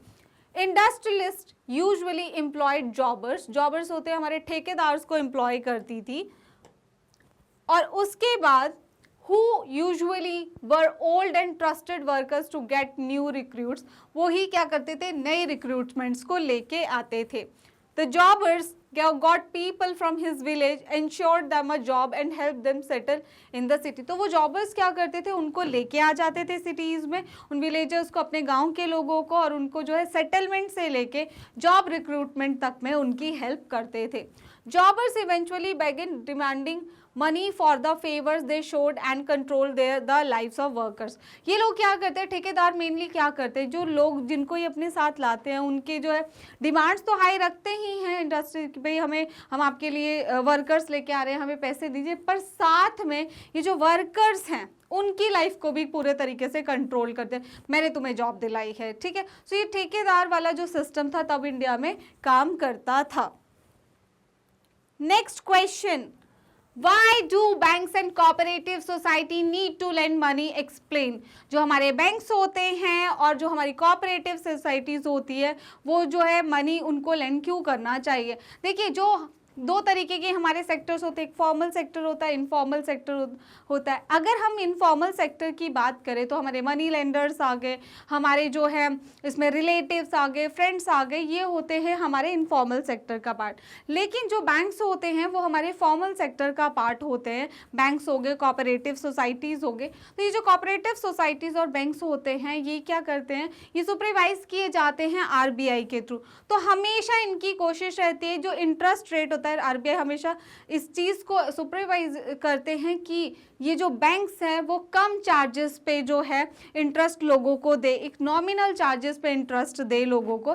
इससे क्या होता है कि हमें कोई स्मॉल मैन्युफैक्चरिंग यूनिट खोलनी है या मुझे कोई अपना काम आगे बढ़ाना है, अगर मुझे ये लेंड, बैंक अगर फॉर्मल सेक्टर लेंड करेगा तो वो मेरे लिए एक पॉजिटिव थिंग है, क्योंकि मैं डेट ट्रैप में नहीं फंसूंगी किसी तरीके से, और मुझे जो है इंटरेस्ट रेट जो है वो कम मिलेगा, राइट। कम इंटरेस्ट रेट पे अच्छे पैसे मिल सकते हैं। तो बैंक्स एंड कोऑपरेटिव सोसाइटीज़ जो होती है वो डेवलपमेंट में हेल्प कर सकती है। जैसे अब मुझे ही कोई फैक्ट्री खोलनी है तो मैं बैंक से लोन ले सकती हूँ उसके लिए। अदर हमारी जो चीज़ें होती हैं, जैसे कार के लिए मैं घर खरीदना चाहती हूँ, उनके लिए भी जो है हमें लोन्स वगैरह कौन प्रोवाइड करा देते हैं, बैंक्स प्रोवाइड करा देते हैं। तो इस तरीके से जब बैंक हमें करवाते हैं तो ये हमारे लिए काफ़ी ज़्यादा हेल्पफुल रहता है। Banks and cooperative society need to lend more money this would lead to higher income, इससे हमारी जो इनकम है वो हायर होगी। कैसे हायर होगी? इन केस मुझे एक फैक्ट्री स्टार्ट करनी थी, मैं किसी से पैसे नहीं ले पा रही तो मैं बैंक से जो है अपने लिए एक अमाउंट ले सकती हूँ इंटरेस्ट रेट पे और अपना बिजनेस जो है वो आगे स्टार्ट कर सकती हूँ। इससे मुझे एक अच्छी इनकम जनरेट होगी। People could borrow cheaply for a variety of needs, लोग जो है अलग अलग, जैसे मैंने बताया हाउस के लिए, कार के लिए, डिफरेंट चीज़ों के लिए जो है हम बैंक से पैसे उधार ले सकते हैं। They could grow crops and setup small scale industry, villages में लोग क्या है क्रॉप ग्रो करने के लिए भी, जैसे हमारे किसान वगैरह जो होते हैं फसल के लिए जो है कई बार जो है क्या लेते हैं इंटरेस्ट लेते हैं बैंक से। स्मॉल स्केल इंडस्ट्रीज जो है वो अपनी स्टार्ट कर सकते हैं बैंक से पैसा उधार लेके। Next, cheap and affordable credit is crucial for the country's development. अगर हमें सस्ते कम अमाउंट में जो है अगर इंटरेस्ट पे जो पैसे मिलेंगे तो वो हमारी डेवलपमेंट के लिए भी और एक कंट्री की डेवलपमेंट के लिए भी बहुत ज़्यादा अच्छा है। To save and reduce the dependence on informal sources of credit, मैंने आपको पूरी बताया था कि जो इनफॉर्मल सोर्स ऑफ क्रेडिट होते हैं, देखो उन पे किसी का सुपरविजन नहीं होता है, वो ज़्यादा से ज़्यादा इंटरेस्ट रेट ले भी सकते हैं, नहीं भी ले सकते, दोनों तरीके। फ्रेंड्स या रिलेटिव कई बार होता है वो हमसे नहीं लेते हैं, लेकिन अगर मनी लेंडर्स वगैरह तो वो high amount of interest rate हमसे लेते हैं और कई बार तो हम डेट ट्रैप में भी फंस जाते हैं जिससे निकलना बहुत ज़्यादा मुश्किल हो जाता है हमारे लिए। तो इनफॉर्मल सोर्सेज से बचने के लिए जो हमारे फॉर्मल सोर्स हैं, जो बैंक एंड कोऑपरेटिव्स हैं, वो बहुत अच्छे हमारे लिए रहते हैं। It is important that the formal credit is distributed more equally so that the poor can benefit from the cheaper loans। तो इससे क्या होगा, जो हमारे गरीब तबका है उसको जो है चीपर लोन्स जो है वो कौन अवेलेबल करवाएंगे? बैंक्स जो है, जो हमारे फॉर्मल सेक्टर्स है, कोऑपरेटिव सोसाइटी, वो उन्हें जो है कम दामों में कम लोन्स अमाउंट में जो है पैसे दिलाते हैं। Right, next question, the 33% of area should be under forest, justify the statement highlighting the advantage of forest। देखिए 33% तक जो एरिया होता है वो हमारा फॉरेस्ट के अंडर होना चाहिए, एटलीस्ट 33 तो मिनिमम होना ही चाहिए किसी भी कंट्री का। फॉरेस्ट के हमारे लिए क्या क्या एडवांटेज होते हैं? देखिए फॉरेस्ट जो होता है सॉइल इरोजन को कम करने, जितना ज़्यादा जंगल होगा तो उससे क्या होगा, हमारे पास बहुत सारे ट्रीज होंगे और उसकी वजह से जो हमारा सॉइल इरोजन होता है वो नहीं होगा। फॉरेस्ट जो है बहुत सारे जो हमारे रिसोर्सेज हमें मिलते हैं वो कहाँ से मिलते हैं? हमें फॉरेस्ट से मिलते हैं। राइट, और बहुत सारे जो हमारे ट्राइब्स हैं वो वहाँ रहती है, एनिमल्स रहते हैं, तो बहुत सारे जो इस तरीके के हैं उनके लिए जो है वो एक इनहेबिटेंट घर का काम भी करता है। बहुत सारी हमारी मेडिसिन हमें वहाँ से मिलती है, एयर को प्योरीफाई करने में जो है वो बहुत ज़्यादा हेल्प करते हैं। तो these are some uses of the forest. ठीक है, the 33% of area should be under forest because of the following reasons। तो पहला रीजन है home two thousands of living beings, बहुत सारे हजारों लिविंग बींग्स के लिए जो एक घर है वो है हमारा forest. Forest are homes to million of species of animals, birds, plants and trees. अगर फॉरेस्ट नहीं होंगे तो वो कहाँ जाएंगे? राइट, तो हमारे जो फॉरेस्ट है वो thousands of living beings, million of species के लिए घर है, चाहे वो फिर एनिमल्स हो, बर्ड हो, स्मॉल रेप्टाइल्स हो, कोई भी हमारे जो क्रिएचर्स हैं।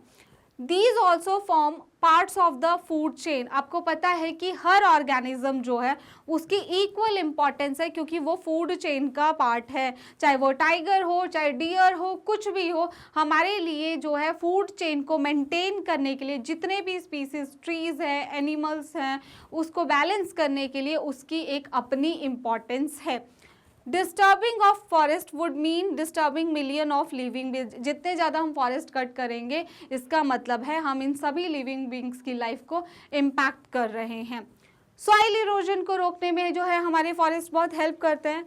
Forest prevent soil erosion, million of trees in forest. Trees जो बहुत सारे, वो जो मिट्टी का एरिया होता है उसको क्या कवर किया, बहुत सारे फॉरेस्ट है, वो एक जंगल है, तो बहुत सारे ट्रीज जो है वो वहाँ पे हैं।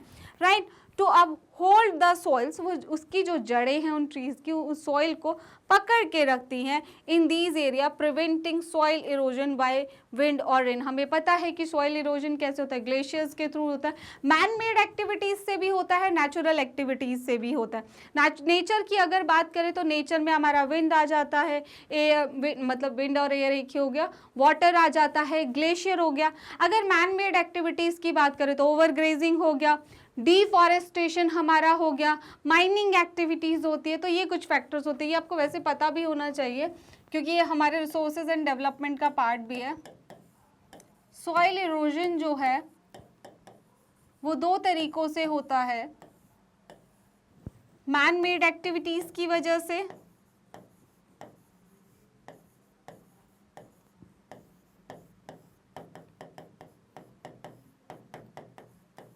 एंड नेचुरल, नेचर की वजह से। तो नेचर की वजह से कैसे कैसे होगा, विंड की वजह से हो गया आपका, वाटर की वजह से, ग्लेशियर्स की वजह से, राइट।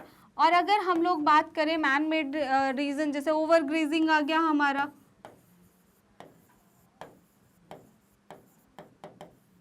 डिफॉरेस्टेशन,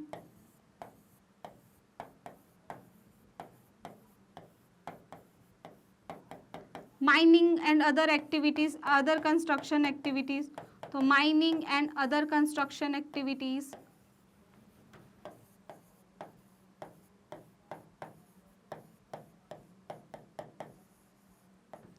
तो दीज आर सम रीजन जिनकी वजह से हमारा सॉइल इरोजन होता है।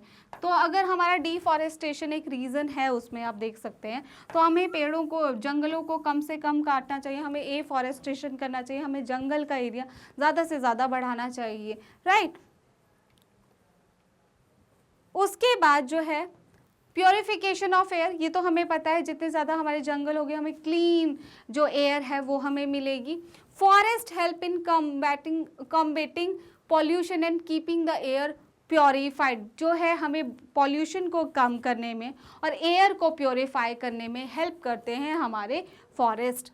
वाटरशेड्स, water passing through the forest, very important. जब हमारे वाटर जो है पास करता है, जैसे कभी फ्लड्स आ जाती हैं, तो जो वो वाटर पास करता है हमारा किसको, फॉरेस्ट को, is filtered through the soil. आपको पता है जो सॉइल होती है वो फिल्ट्रेशन ऑफ वाटर के लिए कितनी अच्छी होती है, filter through the soil of the forest. तो वो जो पानी उसको क्रॉस करता है उसको कौन फिल्टर करता है, वो जो सॉइल होती है फॉरेस्ट की।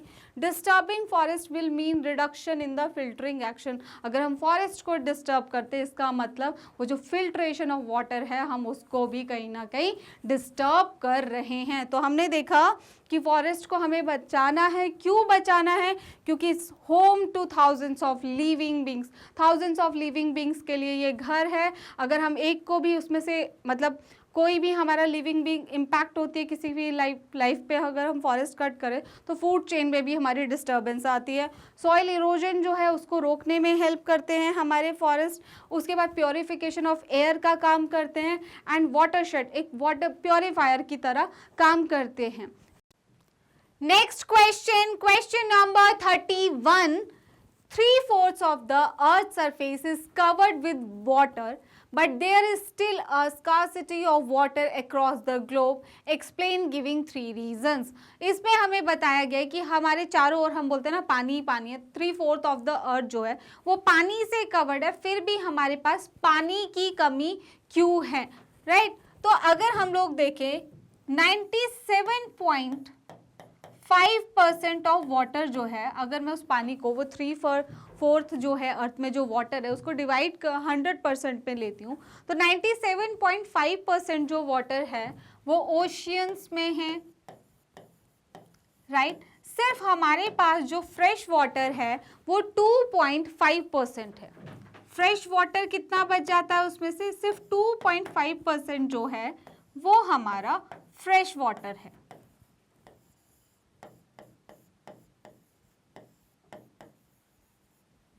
इस फ्रेश वाटर का भी देखें तो 70% जो फ्रेश वाटर है वो हमारा ग्लेशियर्स में है या आइस शीट के फॉर्म में है। इस 2.5% को अगर हम 100% माने तो हमारे पास 70% जो वाटर है वो हमारे ग्लेशियर्स में है या हमारी आइस शीट्स में एंड आइस शीट्स में है। 30% जो वाटर है वो हमारा ग्राउंड वाटर की फॉर्म में है, रिवर्स में है, बाकी जगहों पर है। तो इस तरीके से हमारा कुछ वाटर का डिस्ट्रीब्यूशन है। अगर हम लोग बात करें कि कौन कौन से रीजंस हैं पानी की कमी होने के, तो देखिए रैपिड इंडस्ट्रियलाइजेशन हो रहा है, हमारा पॉपुलेशन बढ़ रही है, पॉपुलेशन एक्सप्लोजन, तो डिमांड ऑफ वाटर भी बढ़ रही है। तो रैपिड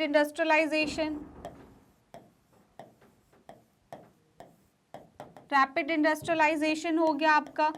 दूसरा अगर हम लोग देखें अर्बनाइजेशन हो रहा है, उसकी वजह से अगर हम लोग देखें तो और रीजंस हमारे कौन से हैं कि जो है हमारी पॉपुलेशन बहुत ज़्यादा बढ़ रही है।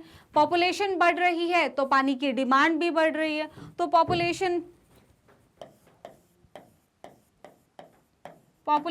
जो है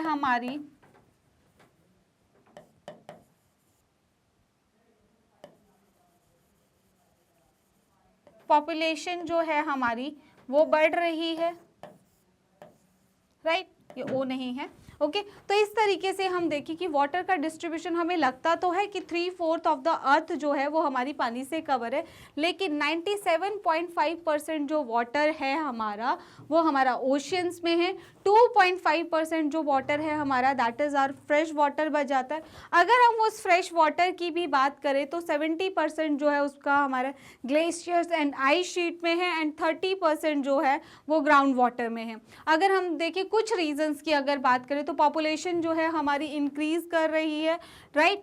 उसकी वजह से अर्बनाइजेशन है, रैपिड इंडस्ट्रियलाइजेशन है, तो पानी का जो यूज़ है वो बहुत ज़्यादा हो रहा है, राइट। और कुछ तो हम लोग ओवर एक्सप्लॉइट भी करते हैं पानी को, जो कि बस बहुत बुरी चीज़ है, ठीक है। तो water scarcity is due to the following causes की वजह से 97.5% of the total volume of the world's water is estimated to exist as ocean and only 2.5% ही हमारे पास फ्रेश वाटर है। ये सारा पानी जो है वो ओशियंस में है, हमारे पास 2.5% जो पानी है सिर्फ वो फ्रेश वाटर के रूप में अवेलेबल है।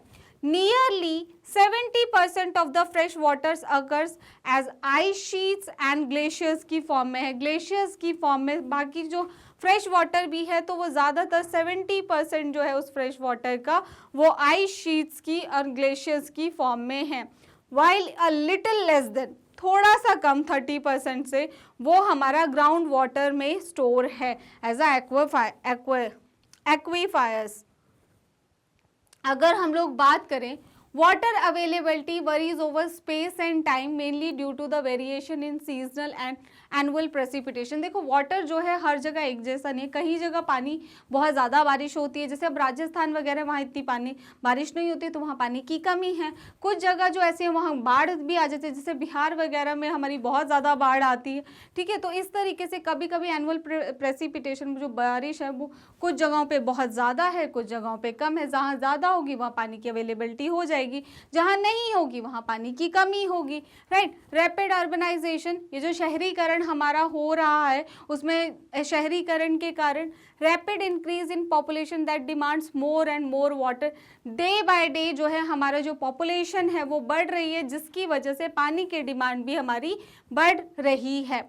Industrialization is another cause. Large industrial houses are using more and more water. Industrialization हो रहा है जिसकी वजह से भी हमारी पानी की कमी हो रही है। More water is required to generate electricity. हमें पता है कि हमारी जो हाइडल पावर है वो किससे बनती है, वाटर से बनती है, तो उसके लिए हमें ज़्यादा से ज़्यादा जो है पानी की रिक्वायरमेंट होती है। तो हाइड्रो इलेक्ट्रिसिटी के लिए भी जो है पानी बहुत ज़्यादा लगता है। Rising income level also create more and more demand of water. लोगों की इनकम बढ़ रही है और डिमांड ऑफ वाटर जो है उनकी वो भी हमारी बढ़ रही है। लेकिन आप अगर मेन रीजंस में डालना चाहे अपने पेपर में तो ये इंडस्ट्रियलाइजेशन वाला यू बहुत अच्छा रीज़न है, क्योंकि इंडस्ट्रीज़ की वजह से जो है हमारे जो वाटर जो है बहुत ज़्यादा यूज़ होता है। पॉपुलेशन इंक्रीज जो होती है वो डिमांड क्रिएट करती है पानी की। रैपिड अर्बनाइजेशन जो है वो भी एक डिमांड क्रिएट करता है वाटर की।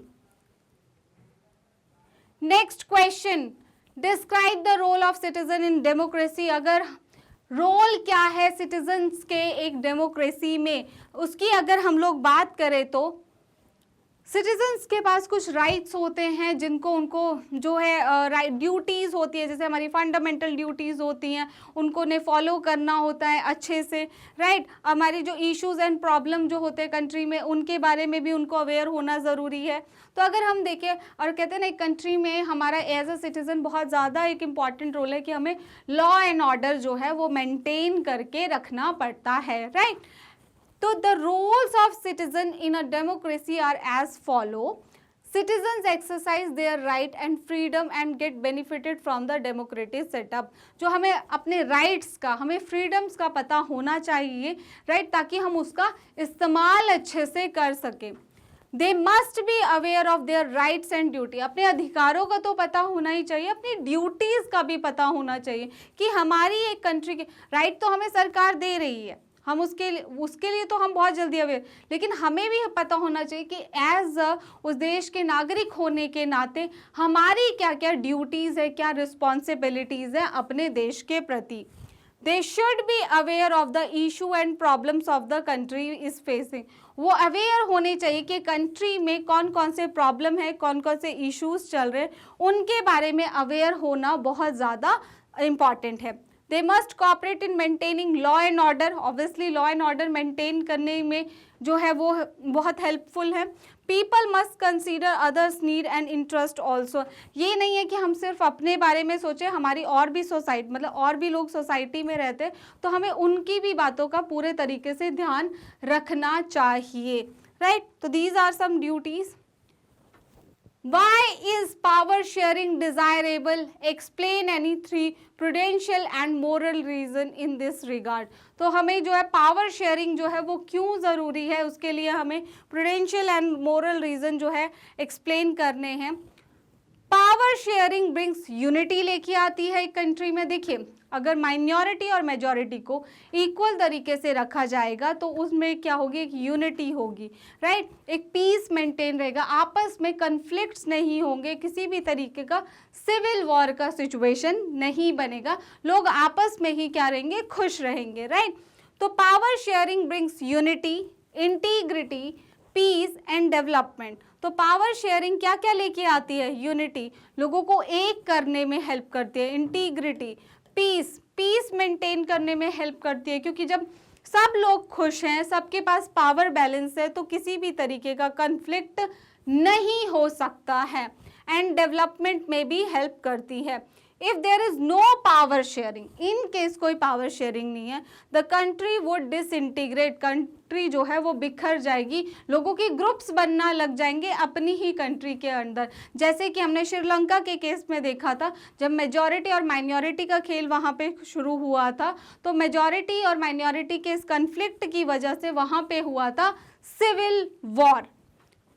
For instance, India was disintegrated in 1947 due to lack of power sharing between Indian National Congress and Muslim League। अगर इसका एक छोटा सा ही एग्जाम्पल हम लोग ले लें कि जब 1947 में हुआ था, जब इंडियन मुस्लिम मतलब कांग्रेस जो थी और मुस्लिम लीग में जब कन्फ्लिक्ट हुए, तो दो नेशन जब इंटीग्रेट नहीं हो पाए, जुड़ नहीं पाए, हमारी विचार नहीं मिल पाए, तो किसका रिजल्ट कितना भयानक हुआ।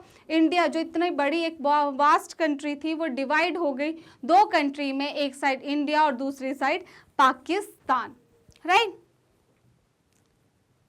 नेक्स्ट पार्ट, मोरल रीजन की अगर बात करें, the spirit of democracy is power sharing. Here people have right to be consulted और how they are to be governed। देखो, डेमोक्रेसी का मतलब क्या है, लोगों का तंत्र, और यहाँ पे जो सरकार है वो पीपल द्वारा चुने हुए रिप्रेजेंटेटिव ही बनाते हैं। तो हमारे पास ये राइट टू है to be consulted on how they are to be govern. हमें कोई लगेगा कि अच्छे से काम नहीं कर रहा है, हम उसको बदल देंगे, राइट।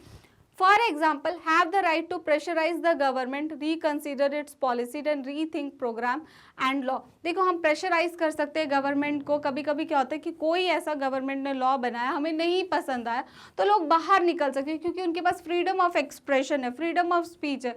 सभी लोग उस पॉलिसी के खिलाफ, अगर हमें लगता है वो हमारे अगेंस्ट थी, हम बाहर जाएंगे कलेक्टिवली उसके खिलाफ अपनी आवाज़ उठाएंगे, तो उन पॉलिसीज़ के बारे में जो है गवर्नमेंट दोबारा थिंक करेगी, क्योंकि हम लोगों ने उन पर प्रेशर क्रिएट कर दिया है कि वो पॉलिसीज़ हमारे लिए अच्छी नहीं है। अदर फॉर्म होता तो हम शायद बाहर नहीं निकल सकते थे, अपनी आवाज़ नहीं उठा सकते थे, right. Next question, how can a consumer and producers be benefited from foreign trade, explain with example. एक कंज्यूमर एंड एक प्रोड्यूसर जो है, ठीक है, वो कैसे बेनिफिट होते हैं फॉरेन ट्रेड से।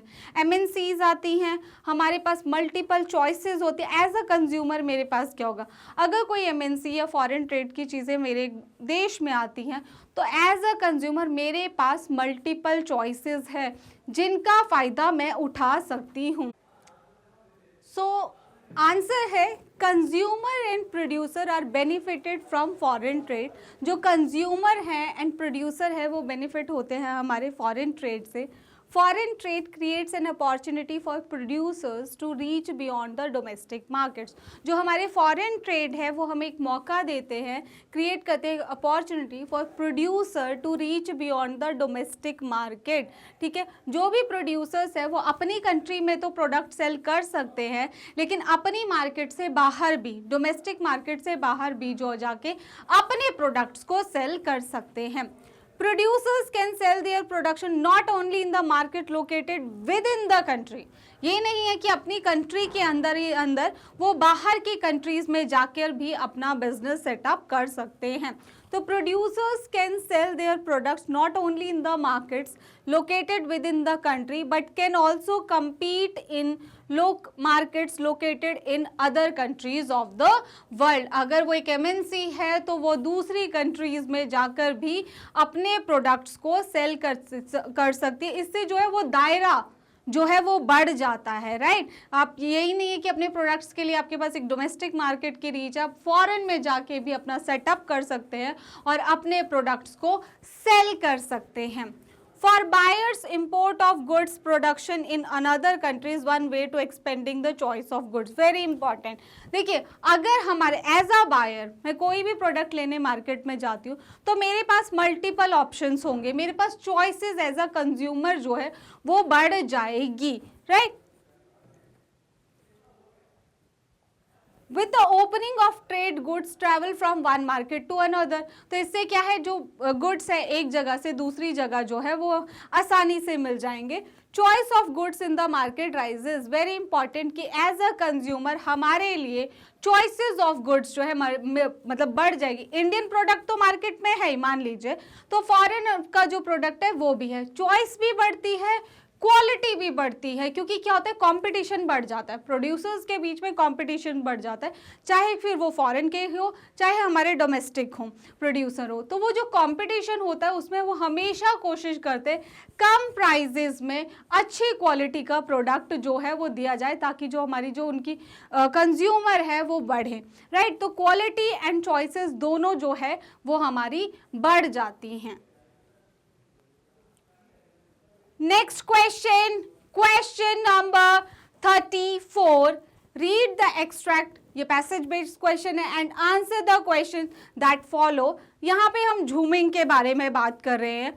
झूमिंग जो है वो हमारी एक प्रिमिटिव टाइप की एग्रीकल्चर है जिसमें हम पुराने तरीकों से एग्रीकल्चर करते हैं, राइट। तो झूमिंग जो है, the slash and burn agriculture is known as milpa in Mexico. Different नाम बताए गए। Milpa in Mexico and central America में बोला जाता है, कॉनकोआ इन वेनेजुएला में, रोका इन ब्राज़ील में, मैसोल इन सेंट्रल अफ्रीका में, लदांग इन इंडोनेशिया में और रे इन वियतनाम में बोला जाता है।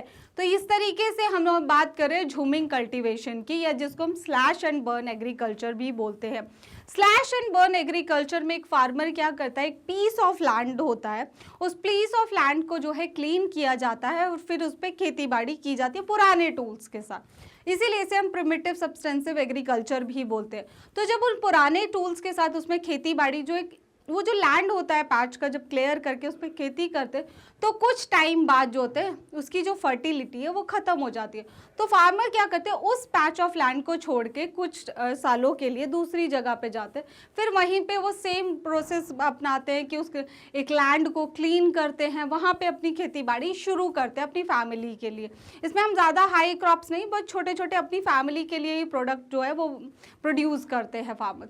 तो जब वो दूसरी जगह जाते हैं तो काफ़ी टाइम 5 to 7 ईयर या उससे ज़्यादा साल भी वहाँ पे बिताते हैं, ताकि नेचुरली जो दूसरी जगह जहाँ वो छोड़ के आए हैं सॉइल जो है रिप्लेनिश हो जाए, उसकी जो फर्टिलिटी है वो जब वापस आ जाती है तो दोबारा से वो वहाँ पर वापस आ जाते हैं। This is your slash and burn agriculture, जिसे हम झूमिंग कल्टीवेशन भी कहते हैं, और डिफरेंट एरिया में इसे डिफरेंट नाम से जाना जाता है। तो उसी से रिलेटेड हमें ये पैराग्राफ दिया गया है, how is primitive subsistence agriculture related with jhuming. भाई आज भी उसमें हम क्या है, पुराने तरीके के टूल्स स्टिक्स से काम कर रहे हैं, ठीक है, कोई एक्स्ट्रा हम कोई न्यू वैरायटी ऑफ सीड्स नहीं यूज़ कर रहे हैं। सो ये भी एक प्रिमिटिव सब्सटेंसेज एग्रीकल्चर का पार्ट है। अभी हम डिस्कस करेंगे इन सभी क्वेश्चंस को। How is primitive subsistence agriculture related with jhuming, किस तरीके से झूम जो इससे रिलेट करती है।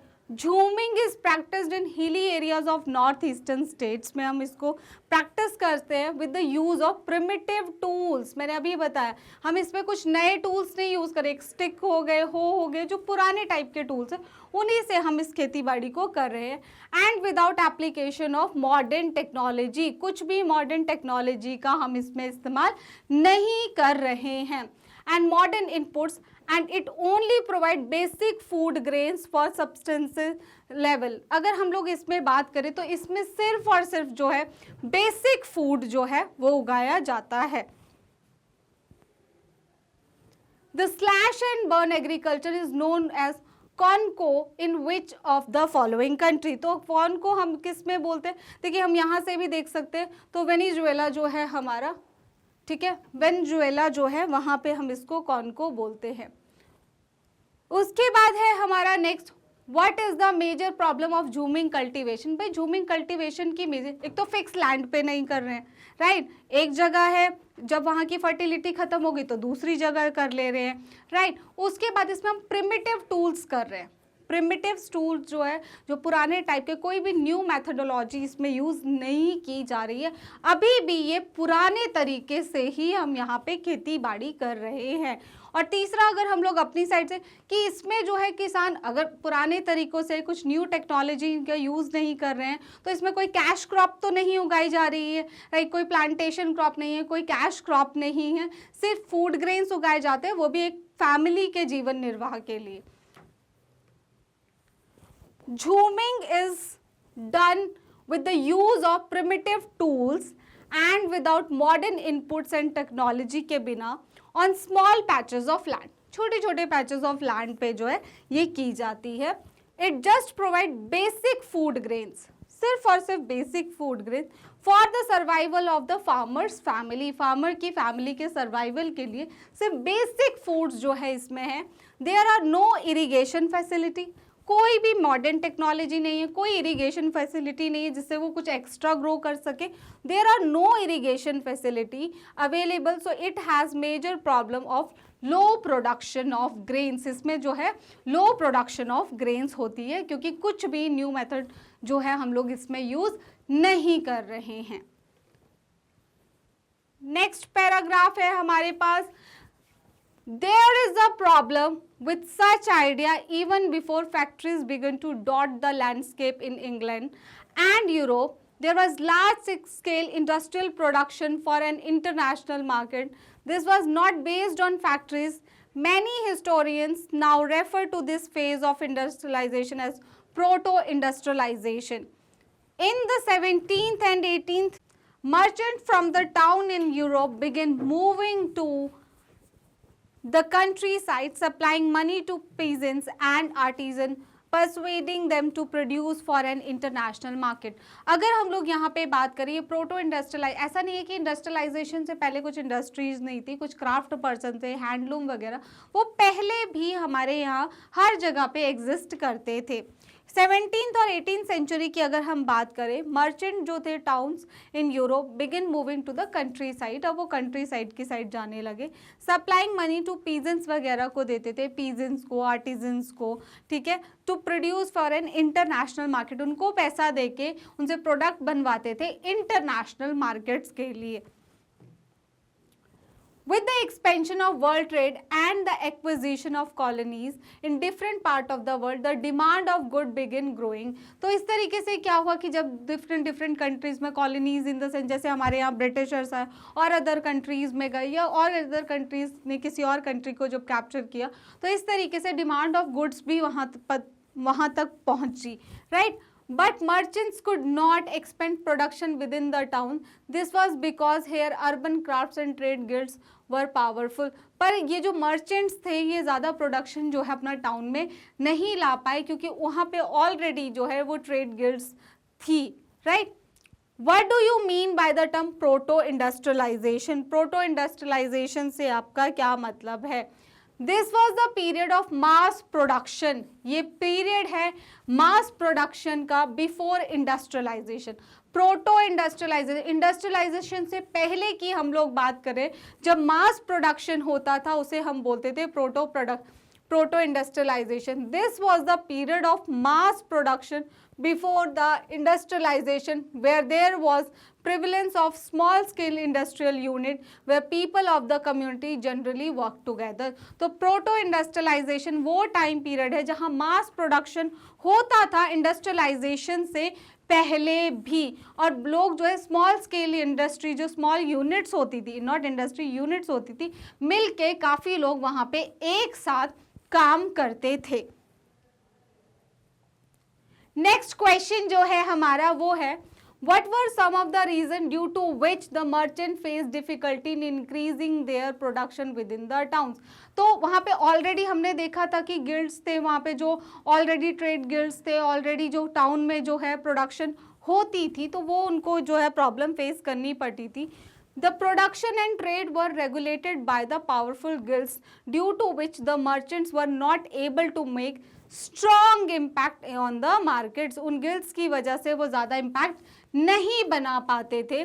These guilds also received support from the government, और वो जो उस टाइम पे जो भी गवर्नमेंट्स होती थी वो भी उनको सपोर्ट करती थी उन गिल्ड्स को। तो इसीलिए जो मर्चेंट्स थे वो पावरफुल इम्पैक्ट नहीं बना पाते थे उन एरियाज में।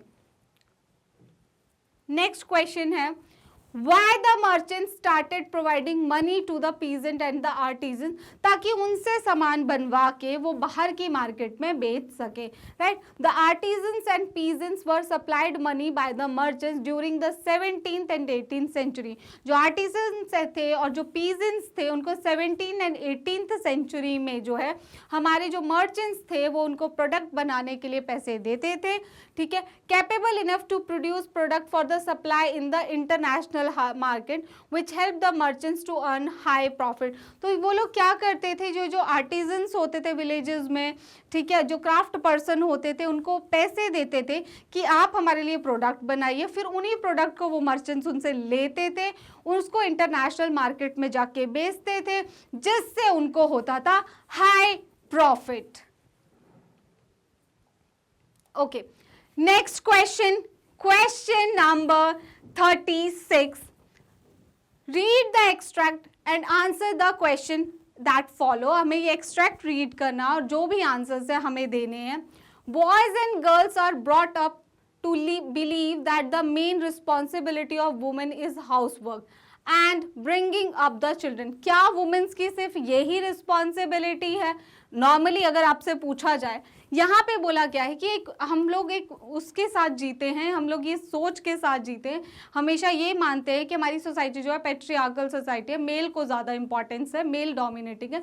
वुमेन का जो काम है वो सिर्फ और सिर्फ जो होता है वो एक होम मेकर हो सकती है, वो घर का काम करती हैं, बस यही, और बच्चों की देखभाल करती है। This is reflected as the sexual division of labour ही बोलते हैं in most families. Women do allow work inside the home such as cooking करो। हम लोग मानते हैं, अब जैसे हमने देखा होगा, कभी आपने किसी 99%, 99 क्या, मैं तो बोलूँगी 100%, क्या आपके घर में कभी बिजली खराब हुई है, इलेक्ट्रिसिटी, कोई इलेक्ट्रिशियन वुमेन आई है? नहीं, ठीक है। प्लम्बर जो होते हैं, प्लम्बर जो है, क्या कभी कोई वुमेन आई है? नहीं, क्योंकि हमें लगता है कि वुमेन जो है जो इंटरनल घर के काम है सिर्फ उनमें भी अच्छी होती है। Women do all work inside the home such as cooking कर लेती हैं, राइट, क्लीनिंग कर लेती हैं, वॉशिंग क्लोथ्स में अच्छी हैं, टेलरिंग कर सकती है, बच्चों की देखभाल कर सकती है, लुकिंग आफ्टर चिल्ड्रन एटसेट्रा। मतलब सिर्फ घर के से रिलेटेड जो काम है उन्हीं में वुमेन्स जो है वो अच्छी होती हैं। And man do all the work outside the home, और हम ये मानते हैं कि जो मेन है वो आउटसाइड द वर्क, मतलब घर के बाहर जितने भी काम हैं वो सिर्फ मेन से रिलेटेड है। It is not that man can not do house work, ऐसा है कि जो जेंट्स है वो घर का काम नहीं कर सकते, मेन घर का काम नहीं कर सकते, ऐसा तो कुछ भी नहीं है, वो भी इक्वली कर सकते हैं। They simply think that it is for women to attend to these things. वो सिंपली ये मानते हैं कि सिर्फ ये वुमेन्स का रोल है, घर के क्लीनिंग, वॉशिंग, जितने भी काम है सिर्फ और सिर्फ ये वुमेन का रोल है, इसमें मेन की कोई भी रिस्पॉन्सिबिलिटी नहीं है। लेकिन ऐसा नहीं है, धीरे धीरे हमारी सोसाइटी चेंज हो रही है, पढ़ी लिखी बन रही है, दे नो कि हर काम, कोई भी काम कोई भी कर सकता है, एक वुमेन भी इलेक्ट्रिशियन हो सकती है, ठीक है। एक मैन जो है वो घर की कुकिंग, क्लीनिंग, वॉशिंग सब कुछ कर सकता है। एक अच्छी सोसाइटी वही है जिसमें बैलेंस है दोनों चीज़ों का, कि ऐसा कोई डिस्क्रिमिनेशन नहीं है काम में भी कि वो कर सकते वो नहीं कर सकते, वुमेन ये काम नहीं कर सकती, मैन ये काम नहीं कर सकता, दोनों किसी का भी रोल प्ले कर सकते हैं, right. It is not that man can not do house work, they simply think that it is for women to attend to other things. These things, when these jobs are paid for, men are ready to take up these works. Most tailors or cooks in hotels are men. देखिए, ऐसा तो नहीं है कि mains नहीं कर सकते, जब इन्हीं जॉब्स के लिए पे किया जाता है तो मेन इसको करते हैं। शेफ मैक्सिमम जो होटल्स में होते हैं वो मेन होते हैं, कुक्स जो है मेन होते हैं, टेलर शॉप्स पे बहुत ज़्यादा हमने देखा होता है मेन होते हैं। जब अपने ही घर की बात आती है तो बोलते हैं नहीं ये तो वुमेन्स का काम है, लेकिन जब नॉर्मली बाहर उनको इसी चीज़ के लिए पैसे मिलते हैं तो वो उस काम को करते हैं। तो ऐसा नहीं है कि मेन वो काम नहीं कर सकते। Similarly, it is not that women don't work outside their home. क्यों? क्या वुमेन घर के बाहर काम नहीं कर सकती? बहुत सारी डॉक्टर, पायलट, साइंटिस्ट आज के टाइम में तो वुमेन्स ही हैं, right. In villages women fetch water, collect fuel and work in the fields. अब अगर गांव में भी बात करें तो हम पानी लेने कौन जाता है दूर दूर तक? वुमेन्स जा रही, तो वो आउटसाइड वर्क ही है ना, घर के बाहर का ही काम कर रही हैं वो। कलेक्ट फ्यूल, फ्यूल जैसे लकड़ियाँ वगैरह इकट्ठा करना, तो कौन जा रही है? वुमेन्स जा रही हैं अपने घर के लिए। And work in the field, तो अपने खेतों में भी वो लोग काम कर रही हैं। In urban areas poor women work as domestic helper. Urban areas में अगर हम बोले अपने घर को छोड़ के वो डोमेस्टिक हेल्पर का काम कर रही है, ठीक है, किसी के घर में एज अ डोमेस्टिक हेल्प जो है वो काम कर रही हैं। In middle class home, while middle class women work in offices, और मिडिल क्लास वुमेन जो है वो कहाँ काम कर रही है? ऑफिसेज में काम कर रही है। तो बाहर निकल रहे हैं, हम इस सोच से बाहर आ रहे हैं कि वुमेन जो है घर के बाहर काम नहीं कर सकती। अगर कोई लेडीज़ कम पढ़ी लिखी भी है तो वो किसी फैक्ट्री में काम कर लेंगी या फिर एज अ डोमेस्टिक हेल्पर काम कर लेंगी। मिडिल क्लास वुमेन जो है वो ऑफिसेज में काम कर रही हैं, right. In fact the majority of women do some sort of paid work in addition to domestic labour. तो हम अगर देखें तो बहुत सारी जो वुमेन है वो बहुत सारे पेड वर्क से जो है हमारी जुड़ी गई है। तो इसमें जो एक सोसाइटी के बारे में बताया गया, जिसको हम सोचते हैं कि वुमेन जो है वो घर से बाहर काम नहीं कर सकती, मेन ही हैं जो घर के बाहर काम कर सकते, बट ऐसा नहीं है, राइट। ऐसा नहीं है, मैन हो चाहे वुमेन हो, हर तरीके का काम हर कोई कर सकता है, किसी भी तरीके का कोई भी डिस्क्रिमिनेशन नहीं होता है इस चीज़ में।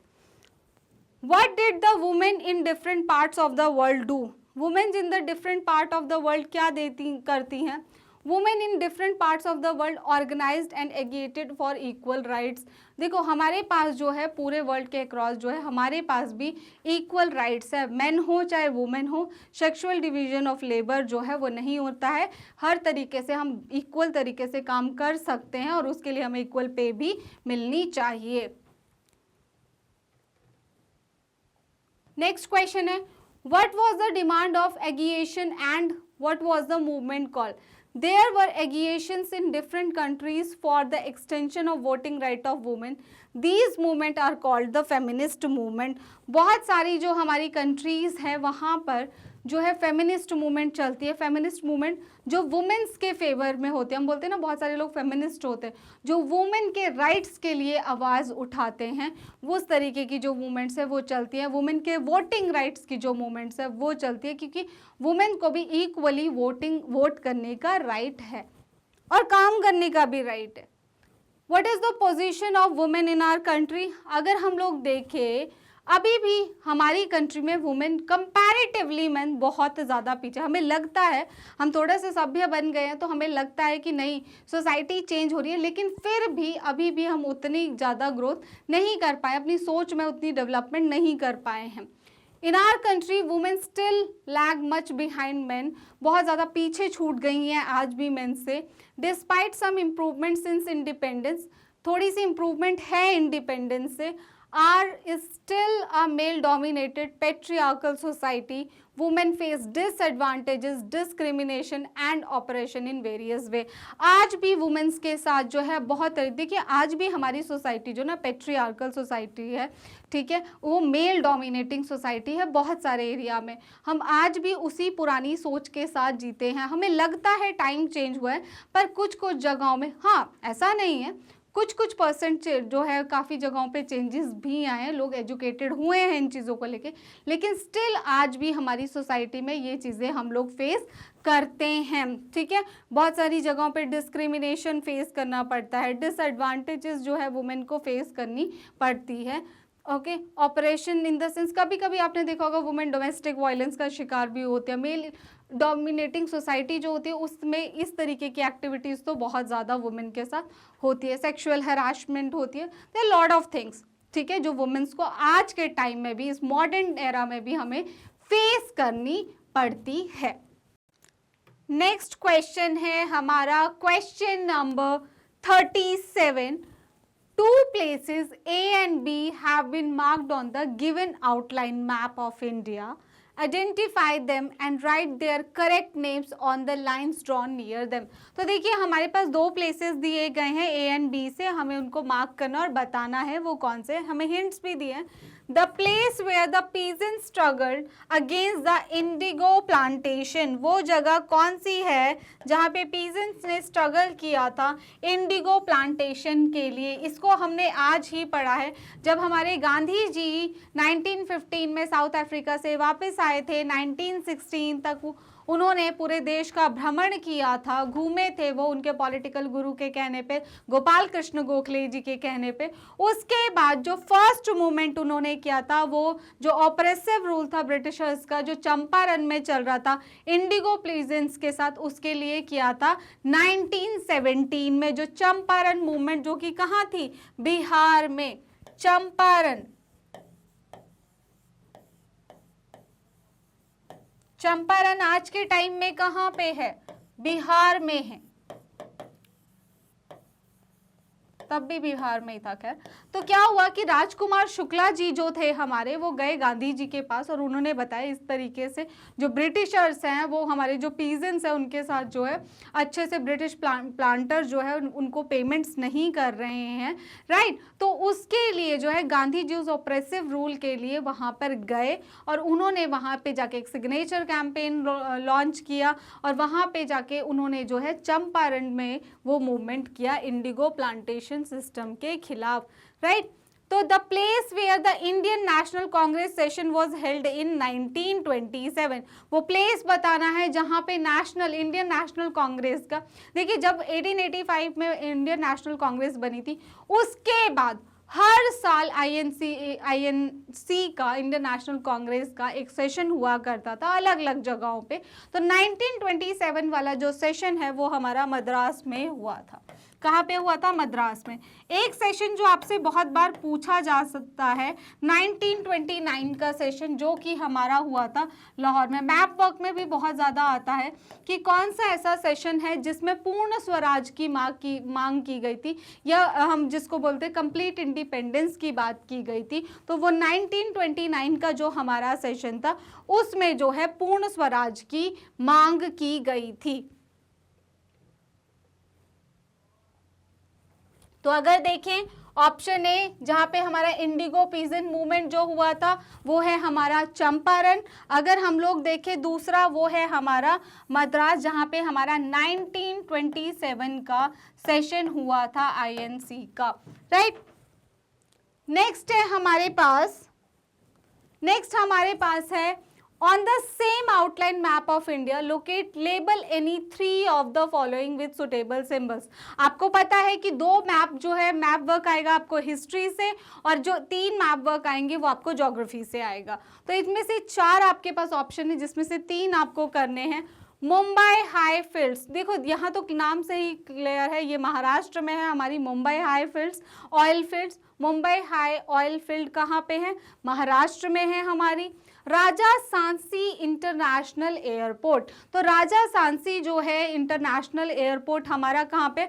अमृतसर में है। कहाँ पे? अमृतसर पंजाब में है। अमृतसर जो कि हमारा पंजाब में है। तो मुंबई हाई ऑयल फील्ड्स हो गया जो कि हमारी महाराष्ट्र में। राजा सांसी इंटरनेशनल एयरपोर्ट अमृतसर में। एक इंदिरा गांधी इंटरनेशनल एयरपोर्ट बहुत बार हमसे पूछा जाता है, वो हमारा दिल्ली में है। नामरूप थर्मल पावर प्लांट, तो नामरूप थर्मल पावर प्लांट है हमारा, वो है हमारा असम में। नामरूप थर्मल पावर प्लांट है हमारा असम में, राइट। उसके बाद है नोएडा सॉफ्टवेयर टेक्नोलॉजी पार्क। देखिए एक महाराष्ट्र का टेक्नोलॉजी पार्क हमेशा काफ़ी कॉमन पूछा जाता है, वो हमारा पुणे में है। और अगर हम बात करें नोएडा सॉफ्टवेयर टेक्नोलॉजी पार्क, ये हमारा यूपी में है। तो नोएडा सॉफ्टवेयर टेक्नोलॉजी पार्क कहाँ पे है? यूपी में, राइट। तो चारों ऑप्शंस क्लियर हैं। अब इसके अकॉर्डिंग मैप वर्क देखते हैं। ये है हमारा Raja Sansi airport international airport, right. Noida ये हमारा यूपी में है हमारा सॉफ्टवेयर टेक्नोलॉजी पार्क। अगर हम बात करें नामरूप थर्मल पावर प्लांट की, वो हमारा कहाँ पे? असम में है। और अगर हम बात करें मुंबई हाई ऑयल फील्ड जो है वो हमारी महाराष्ट्र में, यहाँ कॉर्नर में होगा, राइट। तो इस तरीके से ये हमारा मैप वर्क है। अब दोबारा से एक बार मैप वर्क देख लेते हैं हम लोग। मैप वर्क बहुत इंपॉर्टेंट है और इजीली मार्क्स भी दिलाता है। The place where the peasants struggled against the indigo plantation system जो हुआ था हमारा प्लेस कहाँ था? चंपारण बिहार में। The place where the Indian National Congress session was held in 1927 का इंडियन नेशनल कांग्रेस का जो सेशन हुआ था वो हमारा कहाँ पे हुआ था? वो हुआ था हमारा मद्रास में, राइट। और उसके बाद अगर हम लोग बात करें next, Mumbai high oil fields जो है हमारी महाराष्ट्र में है। अगर हम बात करें राजा सांसी इंटरनेशनल एयरपोर्ट, वो हमारा अमृतसर में है। नामरूप थर्मल पावर प्लांट कहाँ पे? असम में है। और नोएडा सॉफ्टवेयर टेक्नोलॉजी पार्क जो है वो हमारा यूपी में है, राइट। ये हो गया आपका map work accordingly. With this last question, end of today's session. I hope you like today's session.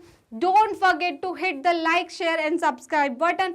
आप हमारी वीडियोस को देख सकते हैं, कहाँ देख सकते हैं? तो YouTube पर देख सकते हैं, और एक हमारे ऑफिशियल साइट www.magnetbrains.com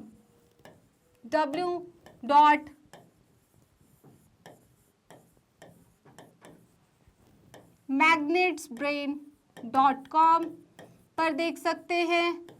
आप हमें फॉलो कर सकते हैं YouTube, Facebook, Instagram, Twitter and Telegram पर। हमारे पास e notes and e books की फैसिलिटी भी अवेलेबल है जिसका लिंक आपको डिस्क्रिप्शन बॉक्स में दिया गया है। टॉप कोर्सेज हैं यहाँ पे CBSE English and Hindi medium, spoken English, CUET, NTSC, olympiad, UPMP and the Bihar board. With this, end of today's session. See you all next time. Have a nice day.